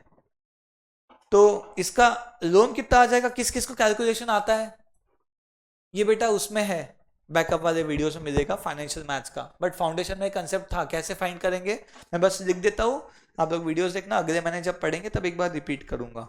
1 डिवाइड बाय 1.12 समझो 12%, नहीं compound interest equal M plus कितने बार प्रेस करोगे? 5 बार MRC divide by 1 lakh equal to जो आया उल्टा डिवाइड इक्वल टू से सीधा कितना आ गया बेटा? 27,740। बढ़िया स्टेप्स। तो वो कह रहा है कि आपको सिर्फ 27,740 वापस देना है हर साल। अब 5 साल बाद क्या वापस देना पड़ेगा? प्रिंसिपल दे दिया, दे दिया, ये जो एक्स्ट्रा के पैसे दिया उसमें प्रिंसिपल भी थोड़ा थोड़ा था, सही है। तो ये सादे बॉन्ड में आप क्या करते हो, हर साल क्या देते हो बेटा? केवल और केवल इंटरेस्ट रिपे कर रहे हैं, और 5 साल बाद आप पूरे 1 लाख रुपए उनको वापस करोगे। लेकिन नीचे वाले क्वेश्चन में आप क्या कर रहे हो? टर्म लोन में, टर्म लोन नाम देखो, टर्म के लिए लोन दिया, एक टर्म मतलब फिक्स टर्म, 5 साल 3 साल 7 साल टर्म लोन दिया आपने। तो इसमें क्या होगा, जो 1 लाख आपने लिया है आपको उसको 5 साल में खत्म करवाना है, तो आप इंस्टॉलमेंट फाइंड करते हो, this is called as installment. यहाँ पे आपको बाद में जाके कुछ भी नहीं देना है अलग से, जो यहाँ पे 1 लाख दिया वो यहाँ पे नहीं है ना, आप पहले से ही 1 लाख की भरपाई थोड़ी थोड़ी शुरू कर चुके थे, और 5 साल बाद आपका क्या होगा, लोन क्या हो जाएगा बेटा? 0 हो जाएगा। किस किस को दोनों में डिफरेंस समझा? ऊपर वाले केस में हम क्या कर रहे हैं बेटा? केवल इंटरेस्ट दे रहे हर साल, ओनली इंटरेस्ट, और eight the end of 5 years क्या देंगे? पूरा प्रिंसिपल रिपे कर रहे हैं। क्या आपको प्रिंसिपल इंटरेस्ट में फर्क पता है? आप किसी के पैसे यूज करते हो तो उसके बदले जो उन्हें देते हो वो होता है इंटरेस्ट। नीचे के केस में आप क्या रिपे कर रहे हो हर साल? इंस्टॉलमेंट। इंस्टॉलमेंट में 2 कंपोनेंट होते हैं, कौन से 2 component? Principal component, interest component. कौन से 2 कंपोनेंट आ गए? प्रिंसिपल कंपोनेंट और इंटरेस्ट कंपोनेंट, ठीक है। इंस्टॉलमेंट में 2 चीज है, प्रिंसिपल भी है और इंटरेस्ट भी है, बहुत बढ़िया।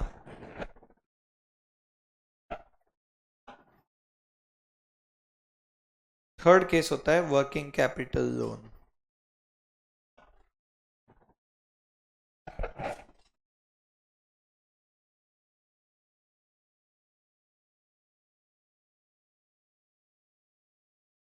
It is usually working capital loan.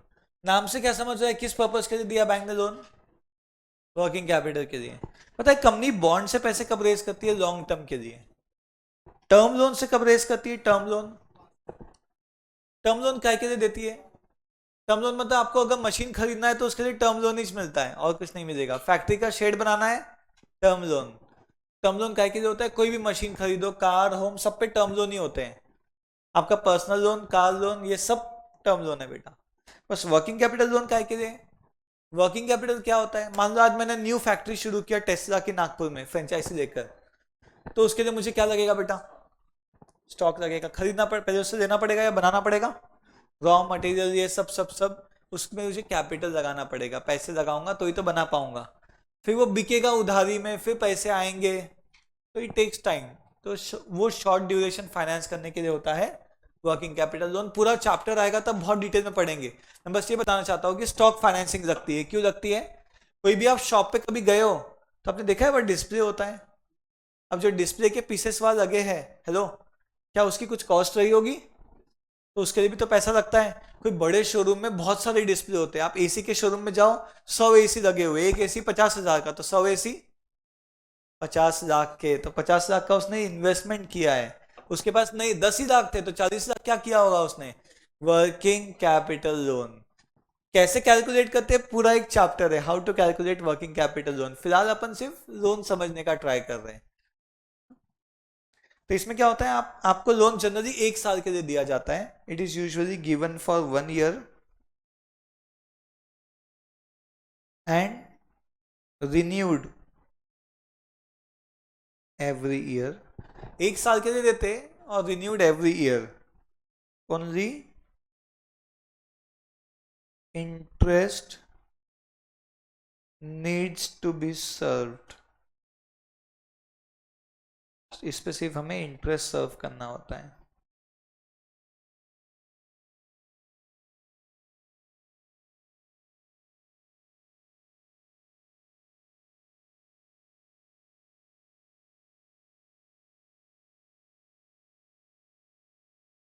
₹1 lakh का आपने वर्किंग कैपिटल लोन लिया तो आपको हर महीने क्या देना होगा, इंटरेस्ट देते जाओ. फिर 1 साल बाद बैंक बोलेगी चलो अच्छा कर रहे हो क्या, स्टॉक रिपोर्ट दो, है कि नहीं स्टॉक, ऐसा तो नहीं बेच दिया फिर भी लोन लेके बैठे हो. तो वो रिन्यू हो जाता है, फिर इंटरेस्ट देते रहो देते रहो देते. इन शॉर्ट देखा जाए तो फॉर्मेलिटी को बाजू में रखे तो एक बार लोन ले लिया किसी ने तो वो सालों साल चलते रहता है जब तक कि बिजनेस गोइंग कंसर्न है. ठीक है, लोन चलते रहेगा. हमें क्या देना है बैंक को, ओनली इंटरेस्ट. क्या कभी पैसा वापस करने की जरूरत भी है क्या, इंटरेस्ट देते रहो बस जब तक के बिजनेस है तब तक के. तो ये बॉन्ड्स के जैसा थोड़ा बहुत हो गया बट डिफरेंट है. वो एक टेन्योर के लिए होता है, फिक्स होता है, पहले से पता होता है क्या है. नीचे में फिक्स है क्या नहीं, हर साल रिन्यू करना है. ऑडिट रिपोर्ट सबमिट करो, स्टॉक रिपोर्ट सबमिट करो, डेटा रिपोर्ट सबमिट करो, रिन्यू हो जाता है. सबमिट नहीं किया चार्जेस लगाते हैं. और एक था, एक नया टर्म जो सुना मैंने, टर्म लोन बी. हालांकि अपने को नहीं है बट मैं बस लिखवा रहा हूं ताकि आपको समझे type. Term loan B only interest is served every year. Only interest is served every year and bullet payments are made after every few years.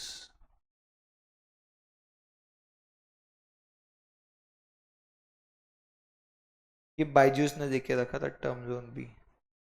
पूरा डूब गया बायजूस की है थोड़ा बहुत. ये बेटा लिवरेज के कारण डूबा, बढ़िया लाइफ चल रही थी, है कि नहीं. एक बड़ी ट्रक को ना धीरे धीरे चलाया जाता है, बैलेंस कभी भी बिगड़ सकता है. ट्रक को फास्ट और एकदम से टर्न आया, कभी देखा है रील्स में देखा होगा.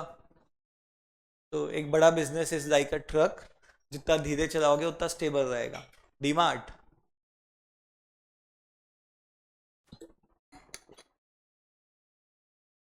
बढ़िया लगता है मुझे डीमार्ट का वो फंडा, लेकिन मैंने उसके शेयर में इन्वेस्ट नहीं किया, बहुत रिटर्न्स नहीं है ऐसा मुझे लगता है. बट यस, दमानीज के लिए बहुत बढ़िया है वो. इसमें क्या होता है, फर्स्ट केस में क्या हुआ, बॉन्ड में हर साल क्या देना है बेटा आपको, ओनली इंटरेस्ट, और 5 साल बाद पूरा लोगों का पैसा वापिस. सेकंड में क्या करना है, आप पहले साल से ही इंटरेस्ट के साथ थोड़ा सा प्रिंसिपल कंपोनेंट, यानी क्या बोलते हैं उसे, इंस्टॉलमेंट दे रहे थे. ऑटोमेटिक 5 साल में आपका लोन 0 हो जाएगा. थर्ड केस में क्या होता है, आपने जो 1 लाख का लोन लेके रखा है उसे बस इंटरेस्ट देना है और हर साल वो लोन रिन्यू हो जाता है. और फोर्थ केस में टर्म लोन बी में क्या होता है, जैसे समझो बायजूस का 4 साल था, 4 साल तक ब्याज दो, 4 साल बाद कुछ करोड़ रुपए दे दो रीपेमेंट. जैसे मान लो बायजूस ने 100 करोड़ का लोन लिया, 4 साल तक क्या देना था उसको, ओनली इंटरेस्ट. 4 साल बाद 20 करोड़ दे दो. अब लोन कितने का बचा, 80 करोड़. 100 में से 20 दे दिया, कितने बचे, 80 करोड़. फिर 4 साल क्या दो, ब्याज दो, और अब 8 साल हो गए, क्या देना है उसको, और 20 करोड़ दे दो. कितना बचा उसका लोन, 60 करोड़. समझे. अब आगे के 4 साल काय पे इंटरेस्ट देंगे, 60 करोड़ पे. फिर कितना रिपेमेंट करेगा, it is called as bullet repayment. ठीक है, तो हर कुछ साल के बाद उसको थोड़ी थोड़ी रिपेमेंट करनी है, called as term loan B. ठीक है, यूके का फंडा. तो वो नहीं दे पाया एक्चुअली, बुलेट पेमेंट नहीं दे पाया, इंटरेस्ट भी ठीक से सर्व नहीं कर पाया. अब बीच में इंटरेस्ट सर्व किया तो वो भी लोन लेके किया, दूसरी बैंक से लोन लेके यहाँ पे इंटरेस्ट सर्व किया, तो वो तो गड़बड़ है ना. एक लोन लेके दूसरा सर्व करो.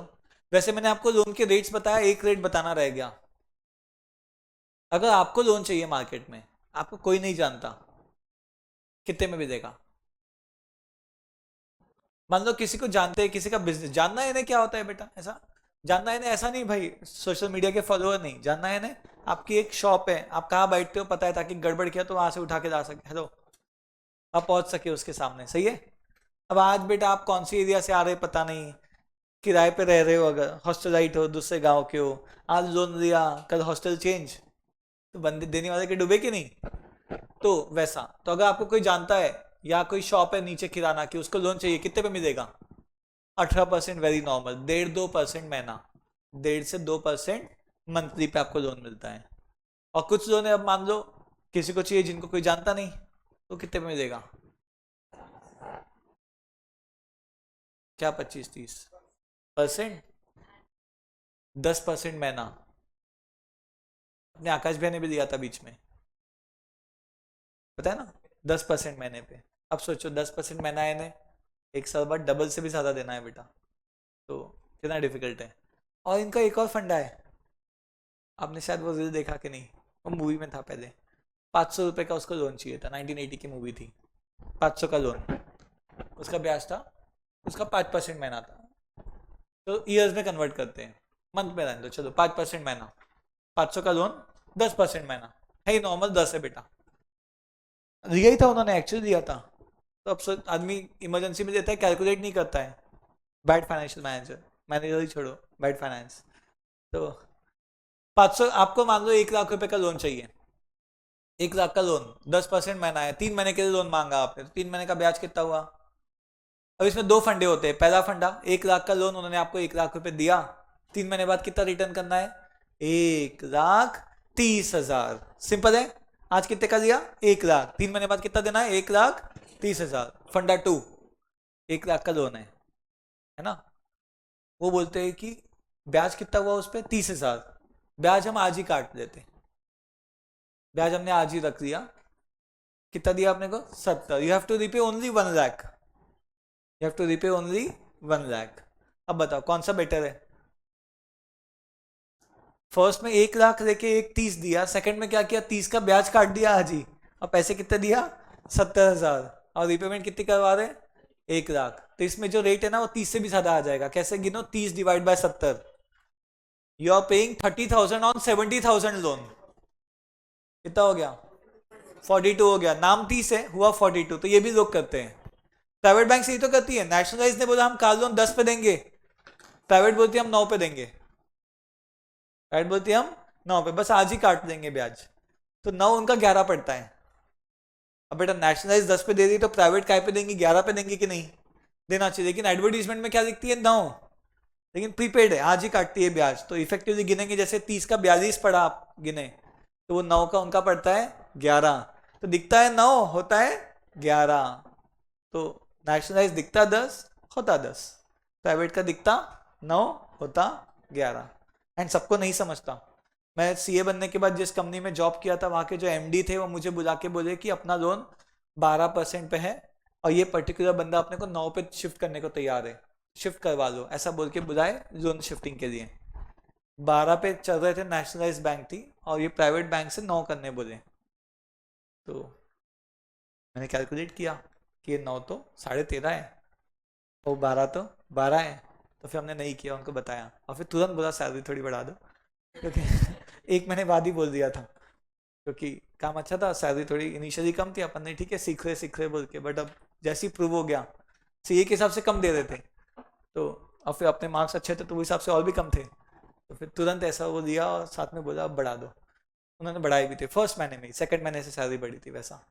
बट गुड फंडा ना, 9 पे शिफ्ट करो बोले, एमडी ने बोला, मतलब सोचो बेटा, इतनी बड़ी कंपनी जहाँ करोड़ों में उनके टर्नओवर, दो कंपनी थी उनके 500 करोड़ टर्नओवर की कंपनी नागपुर की, एंड वो बोले कि शिफ्ट कर दो, इन्हें अब उनको भी नहीं पता है फंडा, सोचो कितने लोगों को पता होगा, तो गिनना पड़ेगा ना बेटा, समझेगा कैसे हुआ? 1 लाख में 30 काट के 70 दिया, तो 30% नहीं रहा, 30,000 ऑन 70,000 कितना? 42%, समझे क्या?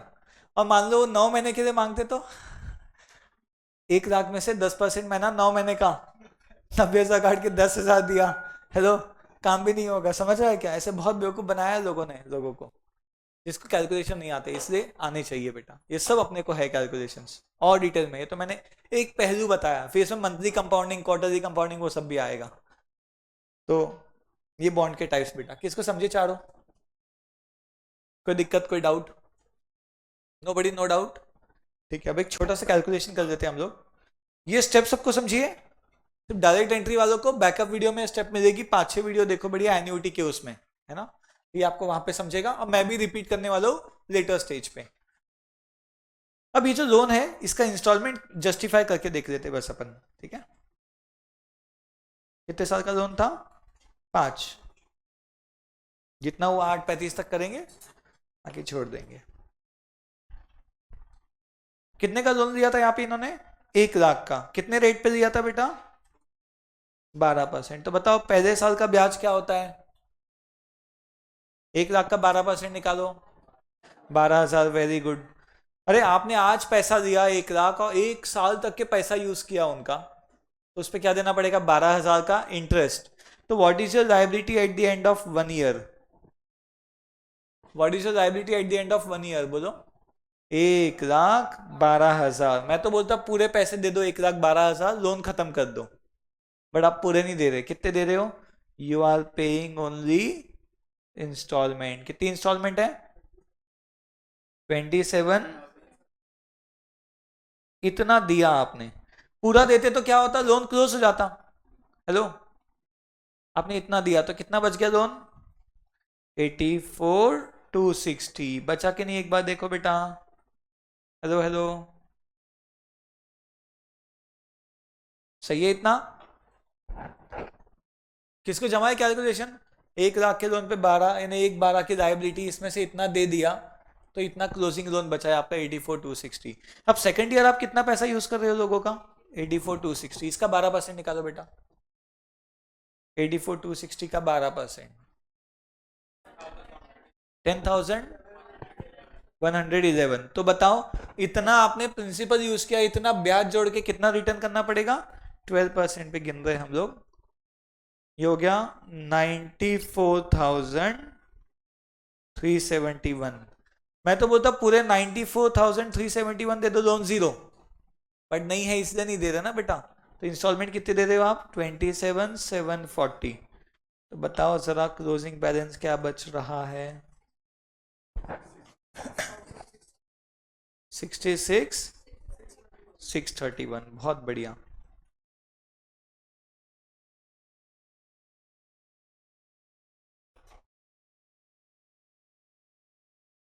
आई होप कैलकुलेशन समझ में आ रहे हैं। अब थर्ड ईयर का ओपनिंग क्या हो गया देखो।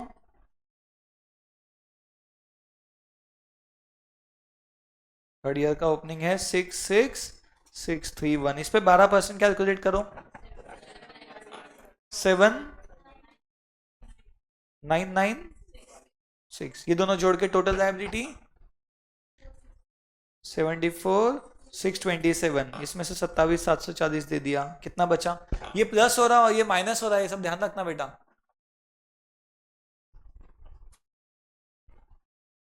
46,887। यहाँ की ओपनिंग 46,887। इस पे 12% निकालो। 56। हाँ, टोटल लायबिलिटी 52,513। 27,740 दे दिया। क्लोजिंग कितना बचा? 24,773। 24,773। 12% निकालो इसका। हाँ, टोटल कितना हो गया?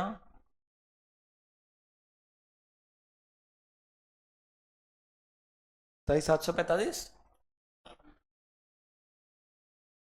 5 रुपये ज्यादा देने पड़ेंगे बेटा। बट अगेन ये 5 ज्यादा, ये इसका आंसर कुछ डेसिमल में था क्या? पॉइंट कुछ तो भी, तो पॉइंट कितना था? 0.8। तो 741 बताना चाहिए था आपने। समझ रहा है क्या बेटा?